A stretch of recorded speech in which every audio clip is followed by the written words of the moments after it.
Welcome to the Nerd Party. Let the... Welcome to Nerd Party.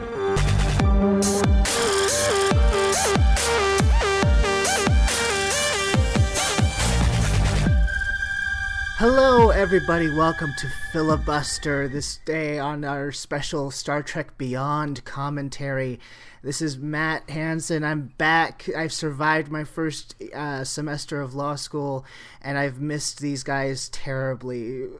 So I thought, what better way to celebrate the end of my semester and the end of the 50th anniversary of Star Trek year than doing a commentary for the latest and possibly greatest movie in the new Star Trek reboot universe, the Kelvinverse, if you will. So joining me today are Lee Hutchison. How you doing, Lee? I'm ecstatic to be podcasting again with you, Matt. What a privilege. It's a late Christmas present. I'm so happy. Oh, you flatter me, sir. And, of course, Tristan Riddell.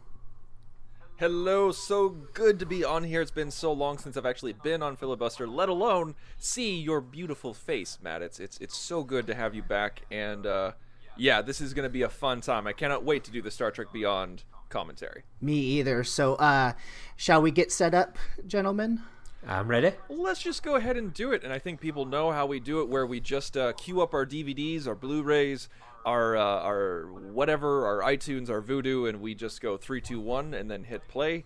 We are, if you're on the DVD or the Blu-ray, we're already past the FBI warnings and the Paramount logo, Paramount entry DVD stuff. So we're good to go. So Matt, how about you call it? Okay, so we'll do 3, 2, 1, and then I'll say play, and then we'll start. So 3, 2, 1, play. I do like that they use the Paramount, like the long Paramount logo opening for each one of the Star Trek films. I think the one thing that was like immediate to me straight away when I was watching the introduction to this movie above the other ones recently is how much Star Trek has changed. That look at like the motion picture, you know, really up until kind of Nemesis, you had the Paramount logo into the credits. Now we've got Paramount, Skydance, we've got this Chinese company, we've got quite a few production companies all involved in Star Trek, and this is something that's still quite alien. Like we saw it in the beginning with '09, it was Paramount, then Skydance, and then Bad Robot, and we've got just so many now of these like companies that are involved in making Star Trek movies. It's quite different. Yeah, it's really interesting, and I think it's because, you know, like Star Trek has become much more of, well, it's always been an international property, but this has been, Star Trek Beyond specifically has been much more of an international property where it's filming. Right.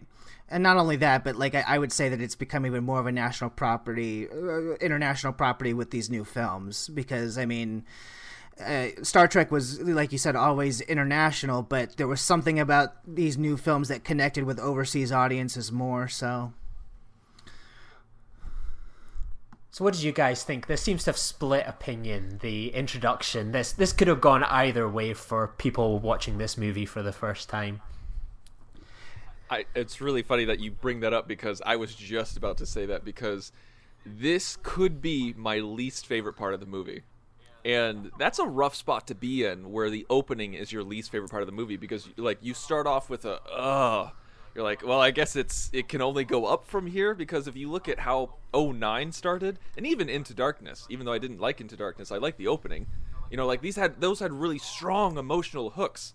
And this wasn't even funny. This was jokey. Because especially with like you watching a movie for the first time as well, like I'm sure it's the same for all you guys as well. You watch a movie for the first time, like a Star Trek, a Star Wars, you don't view it as, okay, here I'm here to relax and watch a movie. Like everything's been analysed, scrutinised, like, why is this decision? Oh, that's an interesting choice they've gone for. And I was thinking that as well, like, oh, this is what they've gone with. And it kind of, I never had much of a problem with their early doors, because I thought the humor was quite good, like in terms of they have given you this as a peace offering.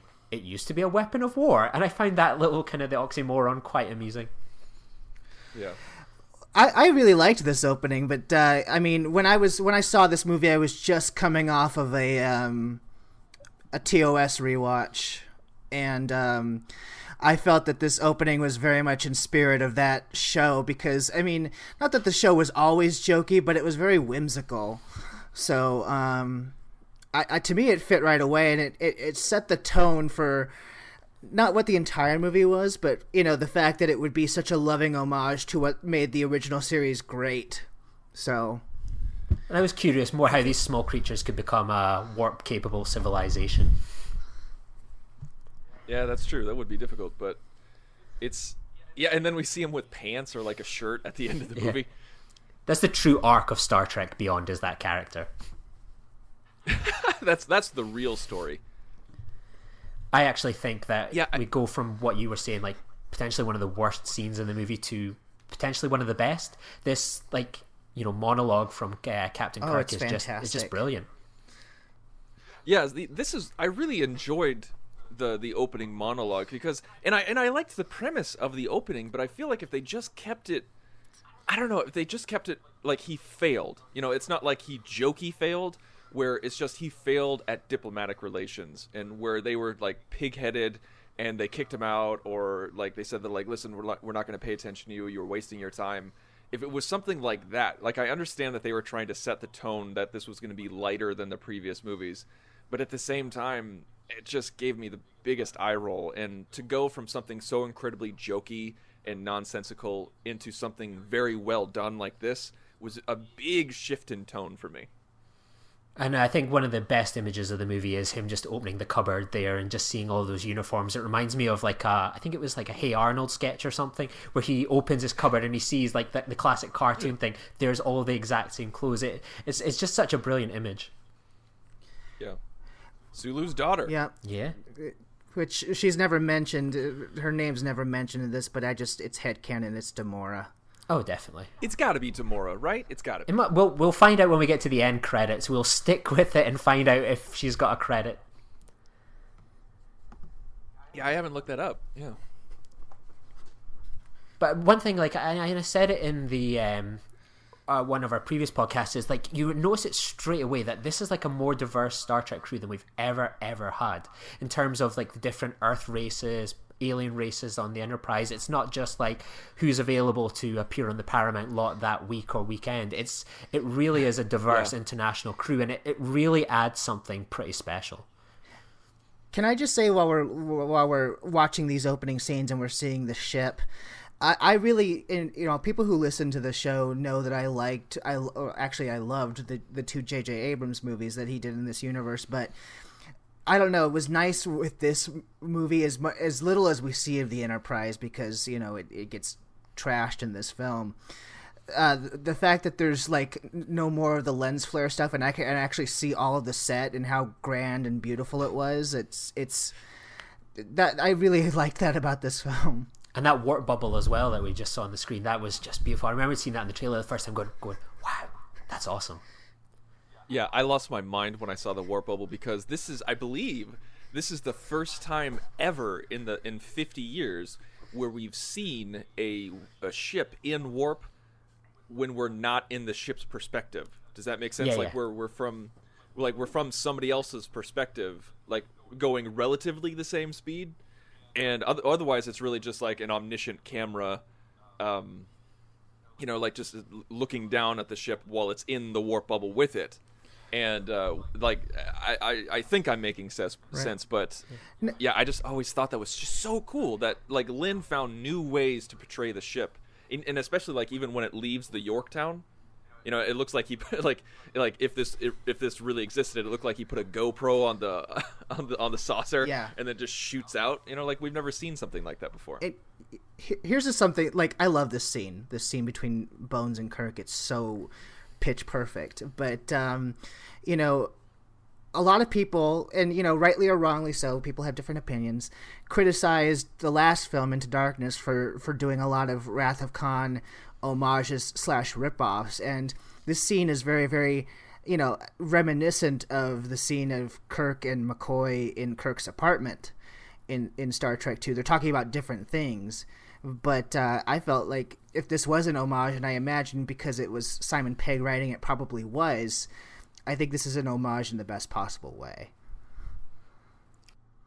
Now they're talking about they're talking about George Kirk, Right. and like how he keeps like following his shadow or living in his shadow and everything like that. I felt like we had a great resolution with this movie where they opened it up in '09, obviously, with George Kirk, and then this one was like, okay, I'm going to be my own man. I'm not going to try to be George. I'm going to be Jim. So how do you guys feel about if there is a fourth one that it's going to be centered around George Kirk again? That feels a little weird, right? Yeah, it definitely feels, bizarre, but I'm willing to kind of go with it for now. That I'm kind of hoping it's going to be some really kind of crazy sci-fi concept that they have a lot of fun with. I don't really know what they're going to do, what the reasoning behind it is, but I think I can give them enough trust that I'm willing to go with it for now and then pass judgment when I see it and things start to come together. Oh, absolutely. Absolutely. What did you guys think about Yorktown? Oh, it's Loved it. fantastic. I like how they almost just went, we don't care that it doesn't kind of fit in with what they would be in the original series. It doesn't look like K7 to me, but I just like how they went, you know what, let's just go for it, And I think, and I'm surprised there wasn't more backlash going, oh, that doesn't fit with the aesthetic. I just love it, and I'm perfectly happy to accept it and go along with it. It's a stunning piece of design. It's such a cool concept. How would I'd love to see a documentary about the making of Yorktown base as a actual base. And I love... Oh, man, the special features on the Star Trek Beyond Blu-ray friggin' suck. Yeah. Because when they have stuff labeled like the making of Yorktown, and you think, oh, they're going to go into the logistics on how they filmed it, how they created it in CGI space and everything like that. But all they do is just, they're like, yeah, we filmed in Dubai. It was fun. End of special feature. Like, wait, can I see Tom Cruise climbing on one of those buildings in the background? Nice. But, like, Lee, okay, we just saw... Think about what we just saw. We just saw an Asian boy dressed up as a green alien. That so rarely happens in Star Trek, but it happens a lot in the Kelvinverse, and I'm so appreciative of that. Yeah. And especially with even with Indian ethnicity. Right. Like, in all of Star Trek for the past 50 years, you could count how many Indians we've seen on one hand. Yeah, absolutely, and I think it's something that's just, and it comes up to the scene we're obviously just about to get. That it's not diversity for the hammering it in that, oh, here we have these Indians, there we have these Asians, there we have these gay characters. It's just like it's just part and parcel and peppered around the universe, and I think that they handle it so incredibly well that there's diversity in every single scene, and we're not just focused on the main cast. Oh, we have a black character, we have a Vulcan character, we have an Asian character, a Russian character. These people aren't just the diversity. The diversity is literally all around the scenery, including in alien form as well, which is wonderful. I always enjoy the Spock and Bones interaction. Finally, we got it. We got it in this film because we didn't. I mean, they highlighted it a couple times in the previous two, but this film they really gave focus to it, and it was just a fact of the show. We're being such fans that Nimoy and Kelly had such great chemistry, and Quinto and Urban just pulled it off. I really enjoyed them together. I can't tell you how much this scene meant to me because we did a whole show earlier about how representation matters, and this it felt like validation finally in Star Trek. So. Yeah, and it was so subtly done as well. Like it's just look, and my worry when I was watching the scene for the first time, as I say, it had that kind of critical eye, and I was like, please don't just return to Kirk where he's looking, going, wow, that's a bit odd, or I didn't know that. It was just like he looks, he smiles, it moves on, and like that's all you want. You don't need it to be a big deal or a revelation. It's just part and parcel of life. And this idea, oh, but it wasn't penciled in any of the other Kelvin timeline movies. Why? Wasn't it always? Or we don't know what goes on behind closed doors and everything, apart from Chekhov, really. Most of them seem pretty asexual.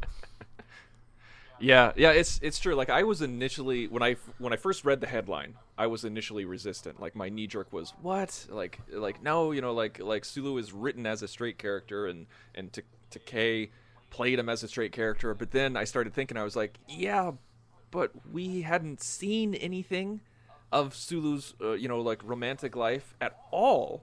All that we know is that he has a daughter. That's it. Like we knew nothing about his sexuality. And I started going back and thinking about it, and if there was ever a time to do it, because normally I'm like, don't change characters to be a different sexuality is just create new characters who are different sexualities.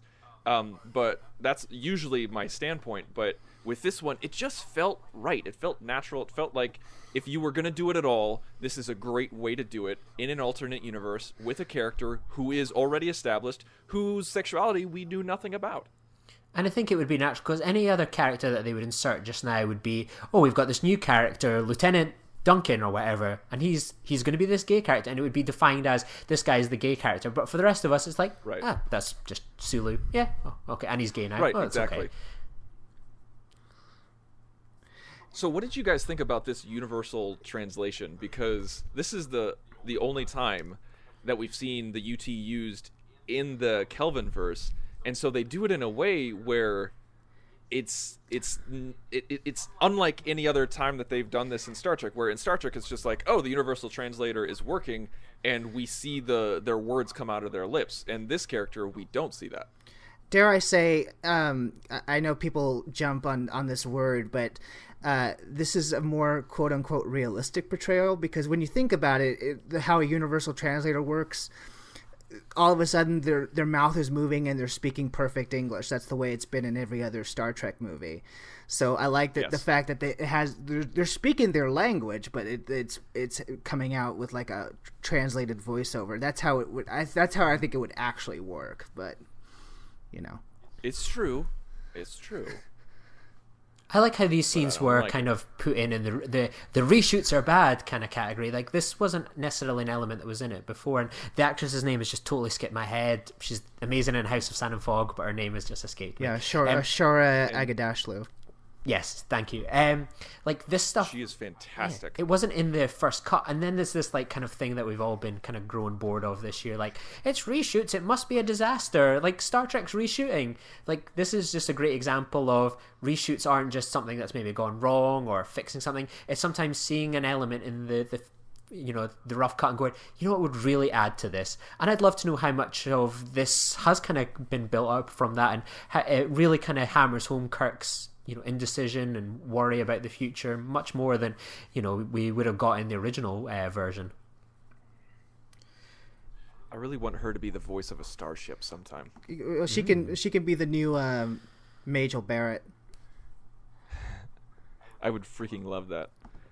I always love. What do you guys think of the new uniforms? Because they're different from 09 and Into Darkness. I love what did them. you think? Was it a welcome change? Was it unwelcome? What do you think? I really like them because I wasn't a fan of the previous uniforms having the little symbols dotted around and stuff. Like, I actually think the costume design in this movie is up there with the best of Star Trek. I just think they nail it so well. I love the new uniforms, the outfits they're all wearing on Yorktown. In particular, I'm obsessed with that survival suit. I need that survival suit. Yeah. I need to justify £500 one day. Like, it's so good. And this is actually the costume designer who did Star Trek Insurrection, the planet where everyone dressed in earth tones and browns and beiges. Like, this is just a brilliant costume design in every capacity, I think. What about you guys? Tristan? I liked it. I liked the 09 costumes. I did too. I did. I liked them a lot, but for some reason this just felt like a natural progression.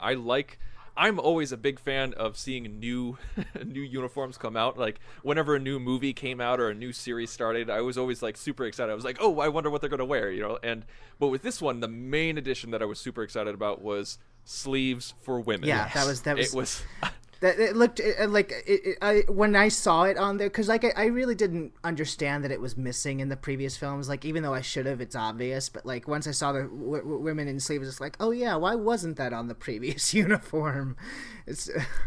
But it's one of those things where you're like, how do you screw that up? Like, how do you not realize, like, oh, all the women don't have any visible rank? Now, like, there were some women who were wearing like long sleeve and pants and everything like that, and they had rank. But if you chose to wear a skirt, then you didn't have rank. It was Zoe Saldana that highlighted the rank issue when coming to make this movie. Oh, I didn't know that. Yeah, good for her. Yeah, I always loved that line, temporary hidden. I think that's a really good line. Well, I just was thinking too, because like we had Kirk addressing the inner-ship. We had like this is the first of the new movies with like a captain's log. I didn't even think about that, but it's true. Oh wow! And this is the first movie since Star Trek 09 where the Enterprise fires torpedoes. So there's another one for you. Okay, what we're about to see over the next 20 minutes, when I got the DVD and Blu-ray, I just watched this whole sequence just on an endless cycle. So are you guys pro destroying this ship or anti destroying this ship? The way it was done, like when I saw the finished product, I was pro. Well, I was pro from the beginning. Like I don't understand why people have such this odd attachment. Like it's. I don't get it. Like people got straight up angry. Like people were screaming and using vulgarity. Like it was insane. Like I had to go like, guys, calm down. It's a movie. Keep in mind, these are the same people who never liked the ship in the first place. So like, it doesn't make sense to me. Yeah. Okay. So here's the thing: is that everybody gets a turn. Like every ship gets a turn. Okay. So in TOS, they destroyed the ship in Search for Spock. And in the Next Generation movies, they destroy the ship in Generations, and even in the TV shows like the Defiant. In Deep Space Nine, they destroyed the Defiant. Voyager, they couldn't really do that because of the type of the mission that they had. But then now we have this new set of movies. We had TOS, then TNG. Now we have Reboot. It's now their turn. So if they did it again, then yeah, that's when I go, come on, guys, let's give us a break. But no, even in like Voyager and Enterprise, where they really couldn't, they would have alternate timeline episodes where they did destroy the ship. Yeah, yeah, absolutely. And I think I like how the ship's destroyed. That this idea that yes. It's like this swarm of ships. Like, you know, it's the obvious tactical flaw in the Enterprise is that it's got this neck and it's just like slit its throat. It's like, yeah, brilliantly put. That's the best way to destroy it. And seeing like the nacelles being torn apart, it looks brilliant. Yeah, I mean, like, there was a. Sorry, Tristan, go ahead. Oh no, I was just gonna say something silly where like there's a few like I love this sequence, but there's a few things where the nerd in me, like I start pushing up the nerd glasses where like Sulu says, oh, the deflector is gone, and they're like, we'll try to go to warp, and I'm like, hey, dude, you can't go to warp without a deflector. And then also they said like, oh, the aft nacelle is gone. Well, there's no such thing as an aft nacelle. It's either port or starboard. So here you go. Continue. They didn't say aft nacelle though. They did. They said the nacelles are gone. No. I promise you. That is mentioned once in here. Aft nacelle is mentioned. All right. I promise. Like, I never realized it at the time. I'm just trying to diffuse the obvious awkward tension here. I always loved it when, like, I never kind of realized it straight away, like, when the boarding party is kicking in. Like, I never kind of realized it was robots at first. I just thought, I this didn't either. is interesting. Like, I was just, like, kind of overwhelmed with everything that was going on. I never thought, oh, this is robots. It's pretty cool. Wait, they're robots? They're robots. Yeah. Those are drones. How do we know they're drones? Because there are only 3 survivors from the Franklin that we find out later, so there's no way that these could all be. They say it later too, but yeah, it's like a drone army. Yeah, like so. There's that guy there. Was it Manas? Yeah, and then there's the female officer who's on the bridge with Kirk, and then there's Krall, and then the rest of this like drone army. Oh. Yeah, they're robots. What I was going to say a little bit further back is the way when Lee was talking about the way that this Enterprise is destroyed. It was something that I always talked about because, like, when I reviewed the episode The Jemadar on my other Deep Space Nine podcast, I said, I complimented it because it's like, one of the weaknesses of the Galaxy class starship in that episode, and really this Constitution class starship, is that they're so big that the way to take it down would be for a bunch of little ships to swarm it. And that's what happened in the Jemadar, and that's what happens here. So, like, I'm glad I was, like, things that I've always wanted to see are finally being seen. Yeah, because it was like the Jemadar would just do that all the time. They would just like slice through ships like in their weakest point as if it was nothing. It's it was brilliant.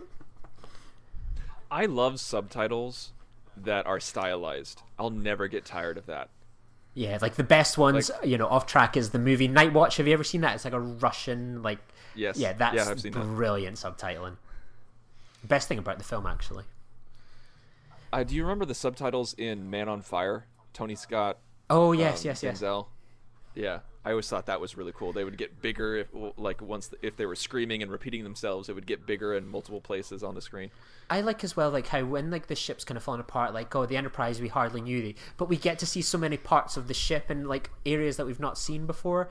And I think one of the best bits as well is that we see like Uhura just like she just goes off the bridge. Like there's not much she can do communication wise. She sees there's something for herself to do elsewhere in the ship, and she just goes. Like we saw Spock do that in Star Trek Wrath of Khan, and it's good to see Uhura has the same thing where she just goes, I know how I can help, off I go, I don't need to explain myself, and off she goes. Like Uhura may not get as much to do in this movie versus the other ones, but I think what she gets to do in this movie is brilliant, and I love this iteration of Uhura. It's no disrespect to Nichelle Nichols or what she did, because she was groundbreaking in that respect, but I mean this Uhura is much more initiative and ambitious and driven, and I really like seeing that given to her character.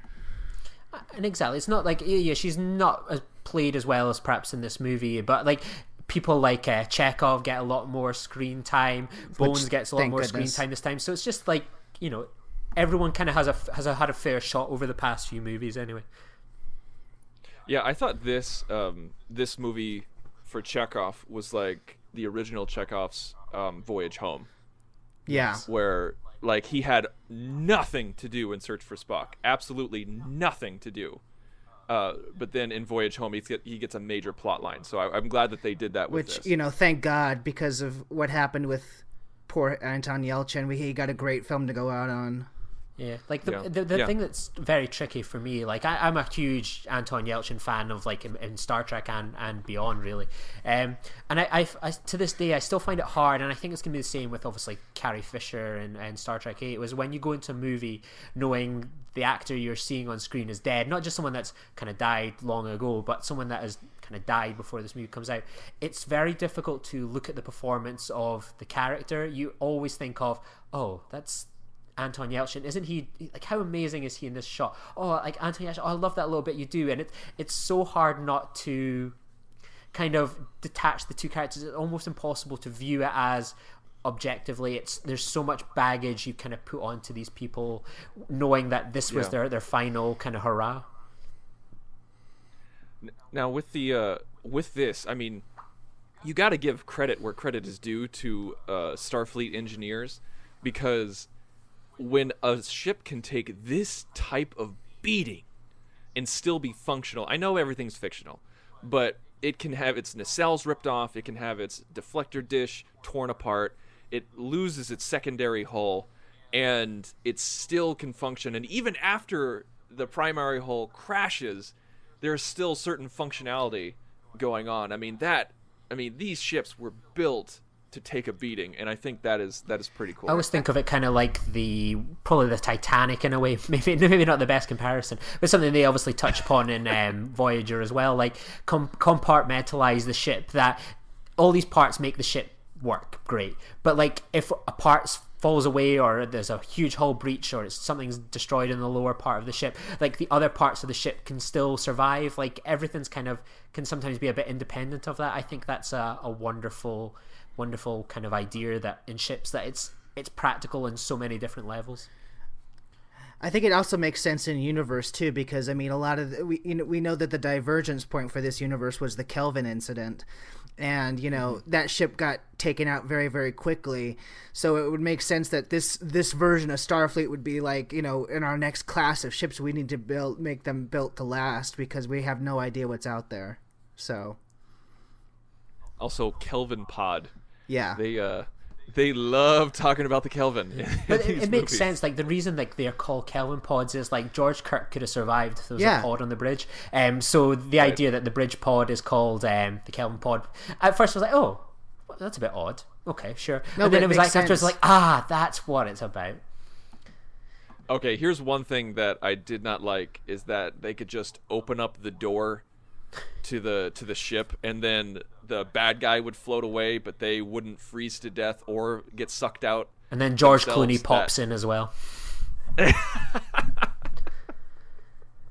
Yeah, that was stretching it for me. Like, even though I'm a Star Trek fan and I believe in fake science, that was a stretch for me.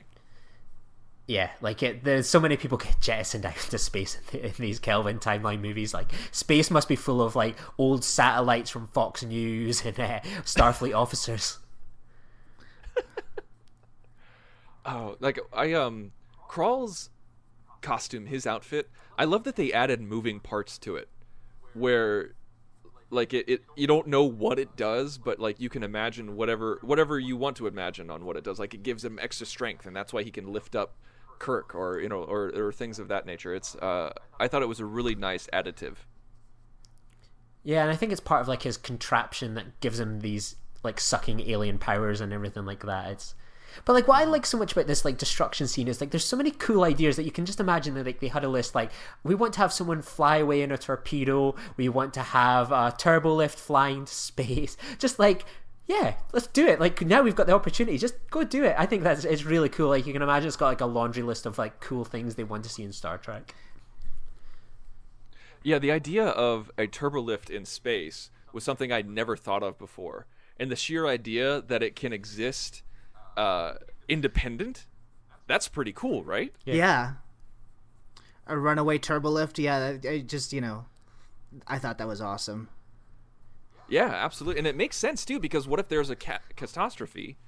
Catastrophe, jeez, a catastrophe? No one says that. What if there was something catastrophic like this, and you're in the turbolift, and your section gets exposed to space?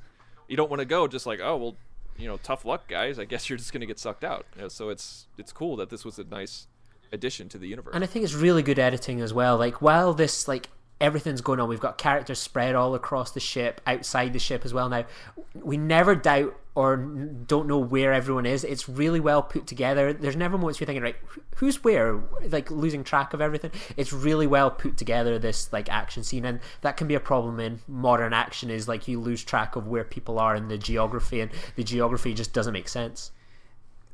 Yeah, it's very easy to do that with an action film, where you'll have editing like it's a Paul Greengrass movie or something, where you have no idea what's going on or where anybody is. And this is not like, this is very, very well edited.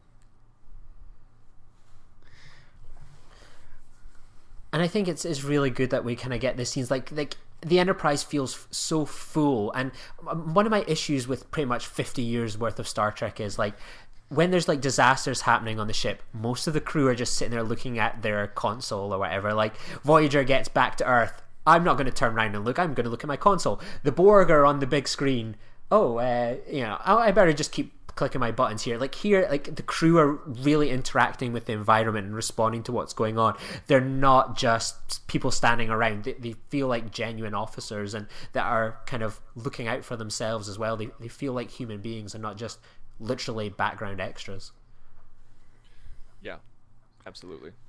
One thing that's coming up that I really enjoyed, and this is, I think Justin Lin does a really great job, and this cinematographer does a great job of doing perspective, where we see what the character is seeing, or even just from the ship, like getting a different angle or a different look, a different feel, and interesting camera movements in a limitless space. But like this right here, like seeing John Cho's perspective. But the main thing that I think got me was, we think we saw it in the trailer, when Kirk is obviously the last one off the ship, as he should be, and when he ejects, the camera angle doesn't change. Like, they don't cut. Like, he ejects from the ship, and then we see him floating, and then we see the ship crash. And it was, I think, a very unique feeling, because we know exactly, like, we, the audience, are seeing and feeling exactly what Kirk is seeing and feeling. And I love how it's like, it's this one last look at the bridge that he has. It's so, the music and everything it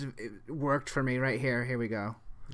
Yeah. It's like true hero moment, seeing like Sulu and Chekhov are making sure like the alien, the fellow crew members are getting into their escape pods before they like jettison themselves. That's true hero moments. Like, you don't need to have someone like kill a bad guy or do this or that to like show they're a hero. That's like genuine compassion and like showing that anyone can be a hero, and it's a really nice touch. It doesn't go unnoticed, whereas before, probably in Star Trek, it's the focus is purely on the main characters getting safety. Like, and it's really touching. I never thought about this until I saw the movie much later than the first viewing, but I just love the parallelism of, they were just talking about George Kirk and how it's Kirk's birthday and all that sort of stuff, and the way that this Kirk was born, and here he is on his birthday, 33 or however many years later, on the bridge of a ship that's falling apart, just like his father. So, I love that Scotty had like a Nintendo DS to pilot the torpedo. He was watching an in-flight movie. He was watching Concussion or something like that. But an edited. And like I said, like pretty much from the get-go with like kind of when we got the first teaser, that like I was really I put myself all in on this movie. I was like, I have total faith in this movie that it's going to be success with Justin Lin, because he can do character and family work so well. And like I felt like watching this movie, I was like so relieved to see that kind of come true, that the focus was on the characters, like stripping away all the science and putting them together where they have to use their wit and their will to survive on a planet. And I think that's so great of Star Trek. Like, I think the biggest problem almost with Into Darkness is that geography wise, like they're very rarely all together because they're all in different places on the ship. And Star Trek Beyond would probably have been like that if it was that kind of conventional movie. Whereas with this, they strip it all away and they force them to be together on the same planet, the same room, same ships. And I think that's wonderful. And like I was so relieved that my kind of blind faith in Justin Lin in this movie was totally right, that what I was really hoping for in this movie came true. I mean, that's the reason why I was never that upset with them destroying the Enterprise in this film, because to me it's missing the point of Star Trek. This movie is the embodiment of what Star Trek is. It's in any incarnation, Star Trek is not about the ship. It's about the people on the ship. That's what makes the series and the movies live and breathe, and that's what the focus is on this film. And it's why I love films like this. And to me, it was like very reminiscent of why I love something like Star Trek 3, even though that's not considered one of the best films. The focus is so much just on the core crew characters and how much of a family they are. I really like that when a Star Trek property can highlight that. Yeah, when it was first announced that Justin Lin was announced to be the director, I was one of those people where it's just like, no, not the Fast and Furious guy. Come on, please, God, no, don't do this to me. Because I hadn't seen anything of Justin Lin, so I couldn't judge him as a director. But I've seen the first two Fast and Furious films, and they're complete garbage. And when I was like, no, I do not want a director in this vein. But as more and more started getting released into the press and into the public, Lin was just saying all the right things. Like he was talking about how he was a Star Trek fan and actually could back it up, and talking about how much he loved TOS and how he loved watching it with his dad. And then when he sat down with Paramount and they said, "What do you want to do?" He says, "I want to destroy the Enterprise, and I want them on a planet with nothing," like Lee, what you said, nothing but their wits and themselves. And he started using all the right phrases and all the right buzzwords to show that he really was a Star Trek fan. I was just like, okay, I'm in it. I completely trust you. And he pulled it off. Like, I think the thing with like Justin Lin, I think like me, Mike, and I think yourself, Matt, we came out swinging for the guy. We were like, I like the idea that he's the car guy. Like the cars are like the one part, but like he gets like crews, ensemble, like big ships, yeah. And like that's your big thing away from like Fast and the Furious. Like this guy does diverse cast really well, so I was totally on board. But I think like Star Trek Beyond was an interesting journey in terms of like directors, because obviously at the beginning we kind of knew going in J.J. Abrams wasn't going to be kind of kicking around because he was being a rebel, traitorous scum and going to Star Wars. But like it was, for me, it was quite an interesting thing because like the fan backlash seemed to be like against so many brilliant names. Like I remembered early on Edgar Wright was heavily linked, and I was freaking out. I was like, holy hell, Edgar Wright is going to be amazing. This guy is like the dog's balls. Like we are going to get someone that can really do a Star Trek movie, and so I'm so excited. And then obviously I kind of was thinking the whole time, it's probably not going to happen, but wow. And then the fans backlashed against him. I was like, Edgar Wright's getting backlash? Any other franchise would have been like, Edgar Wright, thanks, come on board. And then there was links of like, and I would have probably been on 60 million podcasts as the only guy that could talk about Joe Cornish beyond Attack the Block, but Joe Cornish is like a cult hero of mine from the 90s and 2000s that he was linked. He had done Attack the Block, but he was largely known to hipster British people as the second part of Adam and Joe, which were this 90 comedy kind of duo, and then Joe Cornish has gone on to kind of work in filmmaking. So he's a hero of mine and friend of the show, Jamie, and like we were freaking out, like Joe Cornish in a Star Trek movie. But the irony was, in the Adam and Joe double duo, like it was Adam Buxton that was the huge Star Trek fan, and they would talk all the time on the radio, and Adam Buxton would be making Star Trek references that Joe Cornish wouldn't get, and we were all talking about, oh, it's brilliant, if Joe Cornish comes on, Adam Buxton's bound to get a cameo. So that fell through, and then Robert Orsi came on, and then I became negative. I was like, what is this guy doing? Like, he's just got it by design, he's not got a vision, he's not a talent. And then when he was jettisoned for Justin Lin, I was like, phew, this guy can do ensemble casts. Yeah, nothing to worry about. And to be fair, Tristan, you said you saw the first two Fast and Furious movies, neither of which were Justin Lin. So I know, I said that. No. I said I haven't seen any of his work, but I saw the first two, and I knew it was in the vein of Fast and Furious. Sure. All that I'm saying. But if you go watch his entry specifically, like you're gonna see, I think you would have been a little bit more confident, because like Lee said, it's not just about the stunts for him. He really focused on and made the characters 3-dimensional, and everybody got a moment. So I thought, there must be a reason why they're hiring this guy, and it must be because he's good with ensembles. And in my opinion, I was validated, but thank God. Well, I'm just surprised that, or I should say happy that they didn't put Kirk into a white tank top, but that's neither here nor there. They did give him a bike. The guys think about they. Yes, that's true. That's true. Like, yeah, that one was Lin kind of in mark. context though, it was acceptable. I gave it a pass. It was hard for me to give that one a pass, but I did give it a pass. Now, so what do you guys think about Jayla? Oh my God, I love Jayla. I mean, she's got to be one of the best character additions to Star Trek in a very long time, right? I'm talking like 7 of 9 level stuff, right? Yeah, well, like especially in movies too. Like, I mean, she's like Savick for me. Like, where I hope that they end up doing something with her in future films. I hope they don't replace her with a subpar actress, though. Right, but yeah. Okay, so with Anton gone, there's no way in hell that they would kill him off in universe. I think they know better than that. Yeah. He'll be off to the Reliant. They're sending. Yeah. That's what I want to hear. And like Jayla's going to the academy. Yeah, I want her to be the navigator. She could conceivably get it done in 3 years, and that's probably when we'll get a new one, if we get a new one. Like, I think we're all in agreement that Jayla should be the new Chekhov, yeah. right? Oh, yeah. Like, the fact that there's a vacancy open, it's tragic that it is, but yeah, she absolutely needs to be the new navigator. And more female representation as well. Like, obviously, there's only really a Uhura.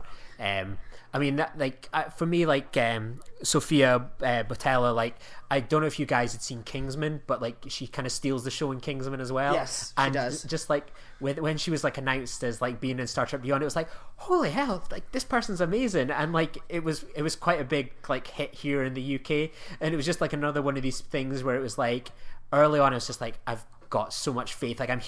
Like the right things are kind of popping up here, and like the casting decisions really were all excellent.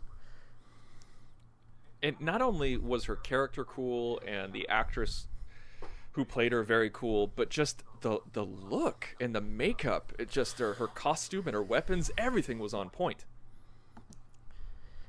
Yeah, I think they said like their inspiration was Jennifer Lawrence in The Winter Bone for Jayla. Mm-hmm. That's why they call her Jayla. Yeah. Maybe if they'd put her on Passengers, it would have been quite a good film. Jayla hanging out with Chris Pratt. Like, then, like, Passengers is part of, like, the Star Trek universe. Now, oh, man, that movie got eviscerated. Now, here's the thing, is that I don't know what you guys think, but you know how when Star Trek actors have written or participated in the writing of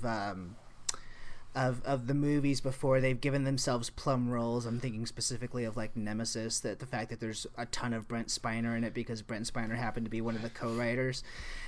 To me, though, like Simon Pegg, is it just my bias, or did it like I don't felt Simon Pegg was obnoxious about it in terms of his role. I think he got more to do, but like it wasn't like this like here look at me obnoxiousness of like Nemesis. It never reached that level for me.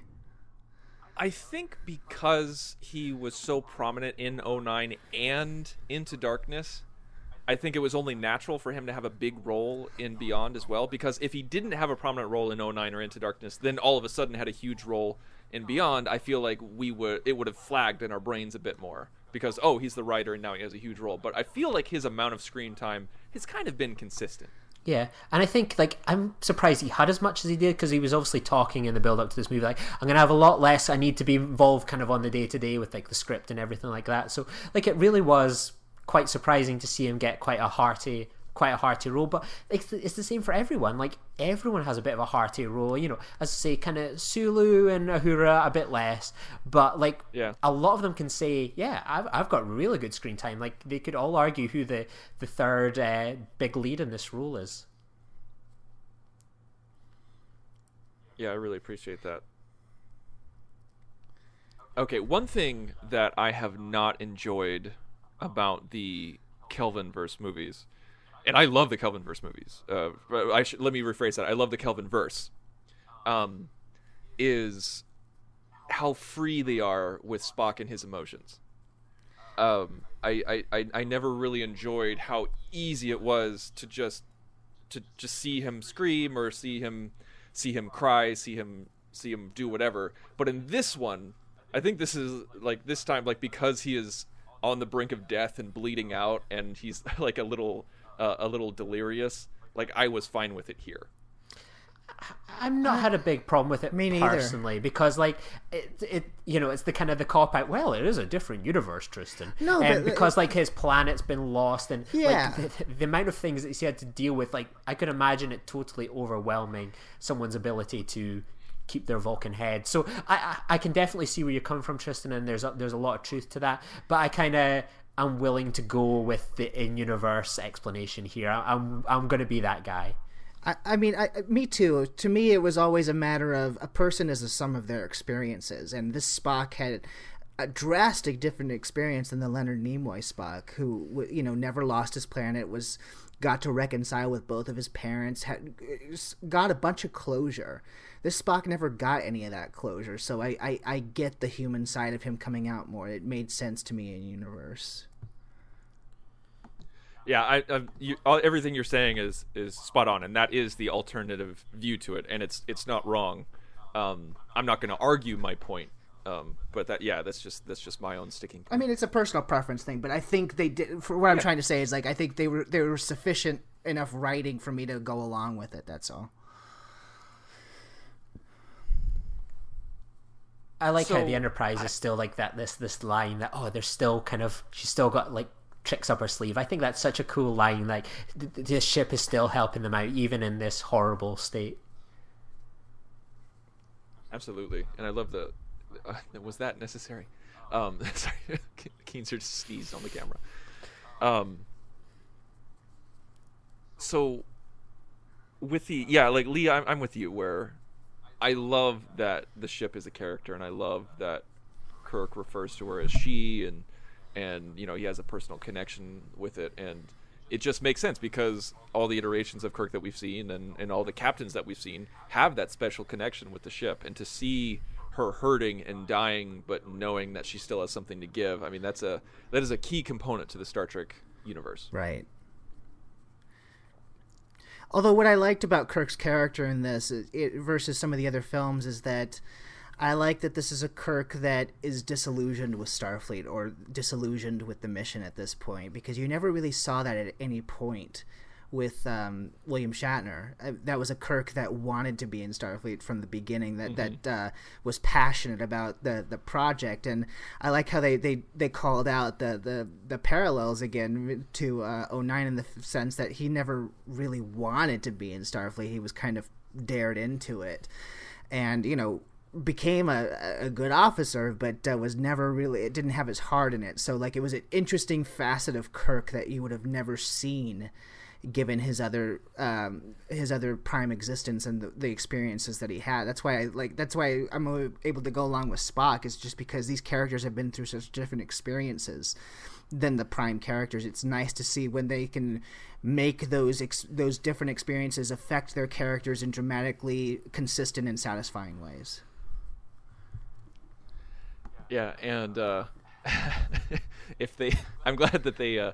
Now, obviously, we all knew that he wasn't going to go to Vice Admiral when we started the movie. I mean, we all knew the ending where he was going to stay a captain, get the new ship. We all knew that was going to happen. But in the back of my brain, as I was watching this, I could not help but think, okay, so the sheer idea that he's even offered the Vice Admiralcy, and he was like just going from cadet to captain, like that wasn't crazy enough to go from cadet to captain and then to Vice Admiral in like 7 years. Oh, whew, okay. It almost feels like the Vice Admiral position, though, that he's kind of going to accept is a bit of a lower down one, just like being kind of Vice Admiral of a base as opposed to a starship. Can I just say, though, right here, like, I am so glad, because when this character first turns against them, and I like, oh God, please tell me that they were that dumb and were blindsided by this whole thing, and it was like, no, thank God, they're smarter than that. And Chekhov has got so many of these incredible little moments throughout the ship.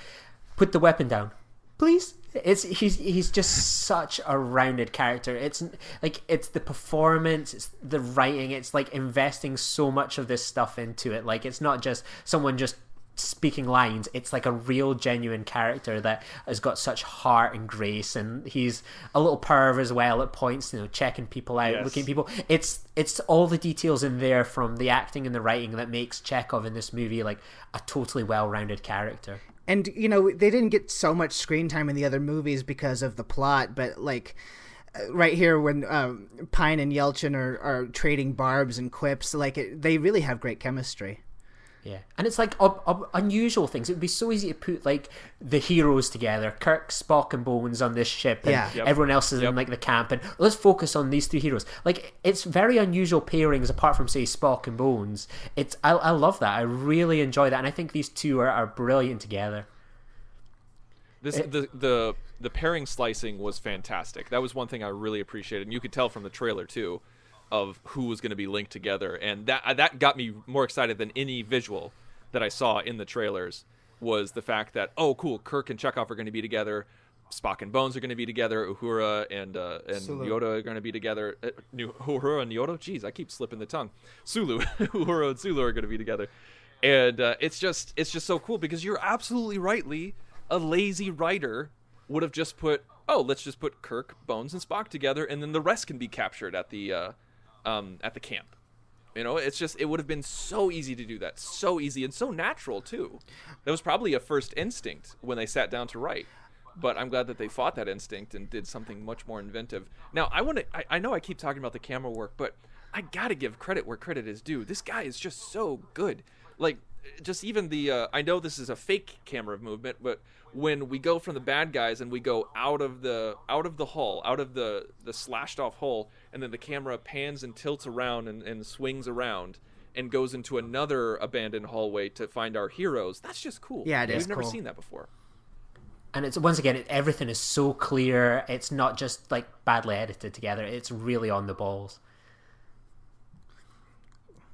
I just want that damn survival suit. That's the one thing I want more than anything. When I watch this movie, I'm like, God damn, I've got a credit card, I've got a good few grand I could spend on it, I mean, there were a couple people in Vegas this year who had the survival suit, and it looked, just in person, it looked incredible. There was the same at Star Trek Europe. There was a couple people there with the like kind of a cheaper alternative. Like, I just at Christmas there, I got, like, it was one of the things, like, what do you want? I was like, like, you could only get it in GameStop in America, and I was so close to messaging you guys a couple of times about it, but I got the Chekhov in the survival suit that you could only buy in one shop in America, and it was such a treat to get that. Like, I love that little guy in that uniform. What was it? It was an action figure? Or... A pop funk vinyl, which you can get from our friends. I totally would have gotten that for you. What's it called? Like, it was so cool. You could only get it in GameStop, the little Chekhov one, and then from like when they were on release in the UK, you were like, oh, brilliant! Like, here we go, the Star Trek Beyond ones. Like, wait, you don't get the Chekhov and the survival suit one here either? Oh man, this is a joke. And then only randomly this month they started selling the Chekhov one months after the rest came out. So I finally have it up in my collection next to my Bane Pop Funko. I got to get the J-Lo one. I was just thinking about that. Like I for some reason, I don't know why, but like the girl and I keep saying like, okay, we got to limit our Pop Funkos, but that didn't happen. And I've noticed that we either have really weird aliens or really strong female characters. Like those are the two types of Pop Funkos that we have. So I feel like we need to get Jayla because she feels both. Yeah, I was gonna say you could get the best of both worlds in that one. Well, I think you're going to be, you may be replacing your Pop Funko vinyls with another strong, independent woman soon enough, Tristan. Yeah. That's true. Oh. So, okay, let's talk about Crawl. Has gotten some criticism, and I don't think it's necessarily unjustified. No, it's not unjustified. And that's what makes me sad, is because this is such a good movie, but it could have been even better if they just fixed his motivations, which is such, that's basic stuff. That is basic screenwriting. That's basic filmmaking, to make sure that your bad guy has decent motivations, clear motivations. And even to this day, even after I've seen this, 4 times now, it's still confusing as to why he's doing what he's doing. For me, not so much. Maybe I'm being an apologist here, and I always like to say, when I'm being an apologist, I will admit it. Like, I don't necessarily have a problem with this villain in kind of a few respects. Like, I think he is weak in terms of his presence on the screen, but I think it kind of reminds me a bit of in terms of the Civil War villain this year, that he's just something that's happening in the background that's kind of pushing things along, that he's not meant to be someone that's almost to be sharing equal billing like we've seen, say, with Shinzon, Khan, quite a few of the other characters. He almost kind of reminds me a bit of kind of Christopher Plummer's General Chang, in a way that he's someone that kind of dips in and out of the movie, but he's always just kind of pushing things along, posing a threat. But the emphasis is always going to be on the characters, and this is just something that's happening to the characters. It's not like these characters against Kral in a way. It's these characters in an adventure, and this guy's playing a kind of prominent role in it. I definitely think he could have been done better. I think the movie could have even been improved by dealing with him better. But in terms of the way they've gone with it in the film, whether that's just me being kind of an apologist and taking that kind of line, or whether it's just that, maybe I'm just making excuses for something that's maybe not done so well, I can go with it, because I'd rather spend more time with Chekhov, Uhura, Bones than, say, we got with Star Trek Into Darkness. Like, I love Cumberbatch, like, what a guy. But he dominated nearly everyone to the expense of him, that character getting thing. The same with, say, something like Wrath of Khan, for example, as well. Shinzon. A lot of that can happen so frequently in Star Trek. So I was quite happy to see this guy as someone that's peppered through the movie and becomes a bit more prominent in the final act, when all the crew can be together. You've got the crew all together, you've got them on one side, and then you've got Crawl. With the way it's kind of paced, if everything had a bit of equal measure, that we spent as much time with Kral as we did Chekhov and Spock, Chekhov and Kirk, and so on, I think I'd be a bit more frustrated. So the listeners can make their decision whether I'm being an apologist or that's my kind of retconning of the way it's gone down. I kind of think I'm a huge Star Trek apologist. Like I do that all the time. But I do kind of think you are being an apologist, but at the same time, it's a good way to look at it. But also, I feel like because I agree with you, I think they spent the right amount of time with Krull, because there's some movies where I like it when we spend just as much time with the bad guy as we do with the good guy. With Star Trek films, I don't really dig on that too terribly much. With this one, I feel like they spent the right amount of time with Krull, but I still feel like in that amount of time that we spent, they could have defined his motivations just a little bit better. Even with just a couple of phrases, just a couple of words, we could have done that with a little script doctoring. Can I, if I could just cut in here and offer my take? I'm gonna split the difference between you two. I understood his motivation, that wasn't the problem for me. But I do agree with Tristan in the sense that I think that they could have executed it just a slightly better and given him a little bit more, maybe a minute or two more of screen time to just kind of flesh him out a bit more. But he's serviceable, and it didn't hurt the movie for me. one of my favorite little Chekhov moments there is just when he jumps onto the stone and goes, "Ooh!" Like, I love that little moment. He's just, it makes me smile every time. And I love Kirk's line here. Yeah. Oh yeah, he just realizes he come away with a smug line, roll of the eyes. Like, I think that's great humor. Okay. Like, Anton does such a good job of being Chekhov. Yes. He's not just a character named Chekhov. He is Chekhov. He is Chekhov. He captures so much of what the Walter Koenig young spirit from TOS. Okay, can I just say that this scene and the scene we obviously get later that we all knew was coming from the trailer could have been so stupid with this music. It could have been so, like, forced in there, Guardians of the Galaxy-esque or whatever, but God, I loved the way that they ended up working the music into this film. Like, I was so on board with it when I saw the finished product. Oh, damn right. Like, we said it in our it was fantastic review. Like, Star Trek, we've seen it so many times. For 729 episodes, 50 years. How are we going to get out of this? Well, if we reverse this and play around with that, blah, blah, we've seen it so many times. The fact that they went, let's use sound.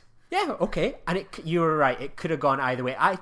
Even though we knew Beastie Boys was played in the trailer, I don't think we necessarily expected it in terms of that's going to be a plot point. Like, that was a genuine surprise. And I think just my face just lit up in the cinema. And I was like, I remember coming out of the film and I was like, I saw it, like, obviously a few days before it came out in America, and I was like, what are these guys going to think about this? Am I the only one that thought that was really good? And I asked my friends, I was like, did you guys like that bit with the sabotage? Yeah, it was really cool. It was quite funny. I was like, oh, well, I was just nervous waiting for the response from my fellow fans. Like, it kept me kind of in suspense for a few days, whether I was on the right side of that thought. But you guys know what I mean. It's like, if you look at that idea on paper, it has the potential to sound really, really dumb. And you have to walk this very fine line for it to work. But I thought they achieved it. I love that scene. Well, they did a great job of prefacing it first by having Jayla listen to the music in a different song. I think it would have been even cooler, even better, if we didn't have it in the trailer. I was kind of pissed off about that because, like, I was one of those fans who was super on board with the use of that song in the trailer. I love that trailer. Everybody else is just whining. But when Jayla played that song just now, a different song, I was like, oh crap. Like, we're gonna hear the Beastie Boys later, and it's probably gonna be part of the plot, or like they're just gonna use it for background music or something like that. It immediately took me out of it because I knew it was coming. But with that said, I was grinning like an idiot ear to ear when that scene was going on because it is so Star Trek. I remember the girl I reviewed this on Nerd Nuptial, which you can find at thenerdparty.com, where she was asking me, she's like, was that kind of weird? Like, as a Star Trek fan, she was asking me, like, was that weird to kind of have that in the Star Trek universe? And I said, I was like, no, not at all, because it is so Star Trek. It is so utterly Star Trek what they did. They're like, they had an analogy, they had a metaphor, and then they're just like, it's like putting too much air into a balloon, and it's so perfect. And I think fans who are criticizing that are really just looking at it on the surface, and it's very much integral to what Star Trek is. Like, when they played this Public Enemy as opposed to the Beastie Boys in this kind of scene, I was like, oh, they've just changed the song. I never thought, we're going to get more of it kind of later on and all that. Enterprise pod. I was going to say, let's talk about this real quick, because the last thing I expected when this movie came out, like, this truly is a celebration of 50 years of Star Trek. The last thing I expected is how much of a loving homage most of this movie is to Enterprise, of all things. Well, you got to think about it. That's all they really can. Yeah, I know, because it's the only thing that's still in canon. But, like, the fact that they went pretty much full in with a lot of Enterprise reference, even down to the way that the ship looks. Krall talks about the Xindi later. They really, like, Simon Pegg knew Enterprise, and just, to me it's awesome when they can reference something that's not original series or Next Generation, because those are the things that, like, everybody knows. If you want to show me your Star Trek cred, throw in an Enterprise reference, and they did. So it was awesome. Yeah, I always geeked out whenever we got Enterprise references in the previous films. Like, we had an Admiral Archer reference in 09. We saw the NX-01 on Marcus's desk. Marcus's desk, thank you, in Into Darkness. And but this one was no holds barred. It's like, oh, we're showing you a ship from the era where, like, the bad guy is from the era of Enterprise. We're seeing you facsimiles of the old uniforms, the jumpsuits. And The shuttle pods. it's just the shuttle pods, the Makos, the Xindi War. It was just. And yes. even like the Franklin Bridge, you look at the bridge of the Franklin, it's like a nice halfway in between point of what the Enterprise NX-01 bridge was and what the Kelvinverse bridges are. So you could see like the progression to that point. You know what I mean? And I think that's cool. It's like how the Enterprise C was like. You could see it's a progression from the Excelsior going toward the Galaxy class. Very much so. Yeah, that's a good comparison, Matt. That's really spot on. And where the Franklin fits in the timeline wasn't exactly apparent in the film, but if you look at the behind the scenes information, they do make it work, and I was very appreciative of that. Yeah, because I was the same, like, wait, this is after Enterprise, but it's a Warp 3 ship and blah, blah, blah. And then, like, I can't remember where I got it from, but I was like, oh, yeah, that kind of fits in and stuff like that. They just had to jerry-rig it. Into the Xindi War, or, like, Lee, I love your nerd voice. I like how your nerd voice is also American. I think it's always a reference to the Simpson nerds where, like, they interview, like, how do we get to the next key with the crystal without using this or whatever. Like, I think it's just it's derived from there. I also like that the beaming technology is different. Like, it looks different because it's a different ship and it's a different time. And again, it works. I thought it was a nice, like, halfway point between what the Enterprise transporter effect looked like and what the TOS one looks like. So, you know, it was, again, they're fusing universes very, very well. And they even mentioned that it's just for cargo. Just like the Enterprise one was. Just like Enterprise was. So good. Oh, you know what? Like, we're talking about how much the characters were given their due in this. From the absolute beginning, I think we all loved Karl Urban as McCoy. We thought he just nailed it. But here he gets the most to do in any of the three films, and thank God, because he's so, like, this is his finest hour as far as I'm concerned as McCoy. Well, they allowed him. I don't know if it was him or the script or whatever, but this is the most dynamic Karl Urban in Bones that we've gotten in the in the three movies. Because in the previous ones, he did a great, you know, like he was Bones, but for the most part, he was kind of one note, and it was enough with the metaphors. Yeah, it was metaphors and like one level of angry, you know, like it's just like, oh, you know, you don't take your prize horse out of the stable, you know, are you out of your Vulcan mind, you know, that he was just that constantly. And this one, he's able to go up and down and have peaks and valleys and introspection, and as well as anger and sarcasm, and it was very cool to see that. Yeah, well, earlier we kind of glossed over it because we were talking about something else, but that scene that he has with Spock when they're talking about the death of Spock Prime, he was just so channeling because, you know, people forget about that DeForest Kelley, and, you know, they do. I think people, if you just like non-Star Trek fans or maybe not as hardcore as us, do see what Karl Urban was doing in the first two movies as just what McCoy was: always angry, always a smart ass, always irascible. And DeForest Kelley certainly was all those things, but like, having just rewatched the TOS series, he, like, when they get to quiet scenes, he really was like the heart and soul of the Enterprise. And, you know, where Spock was logical, he was full of compassion and passion. And, you know, it was nice to finally see that exemplified in the Karl Urban version. And I think it's best in that scene with Spock. I love the face hugger. What do you guys alien. think about? Yeah. Like, I wanted to talk to you guys about that. Like, what do you guys think of using that as a plot device, about like hiding it within an alien head, like an alien physicality? I thought it was different. Cool.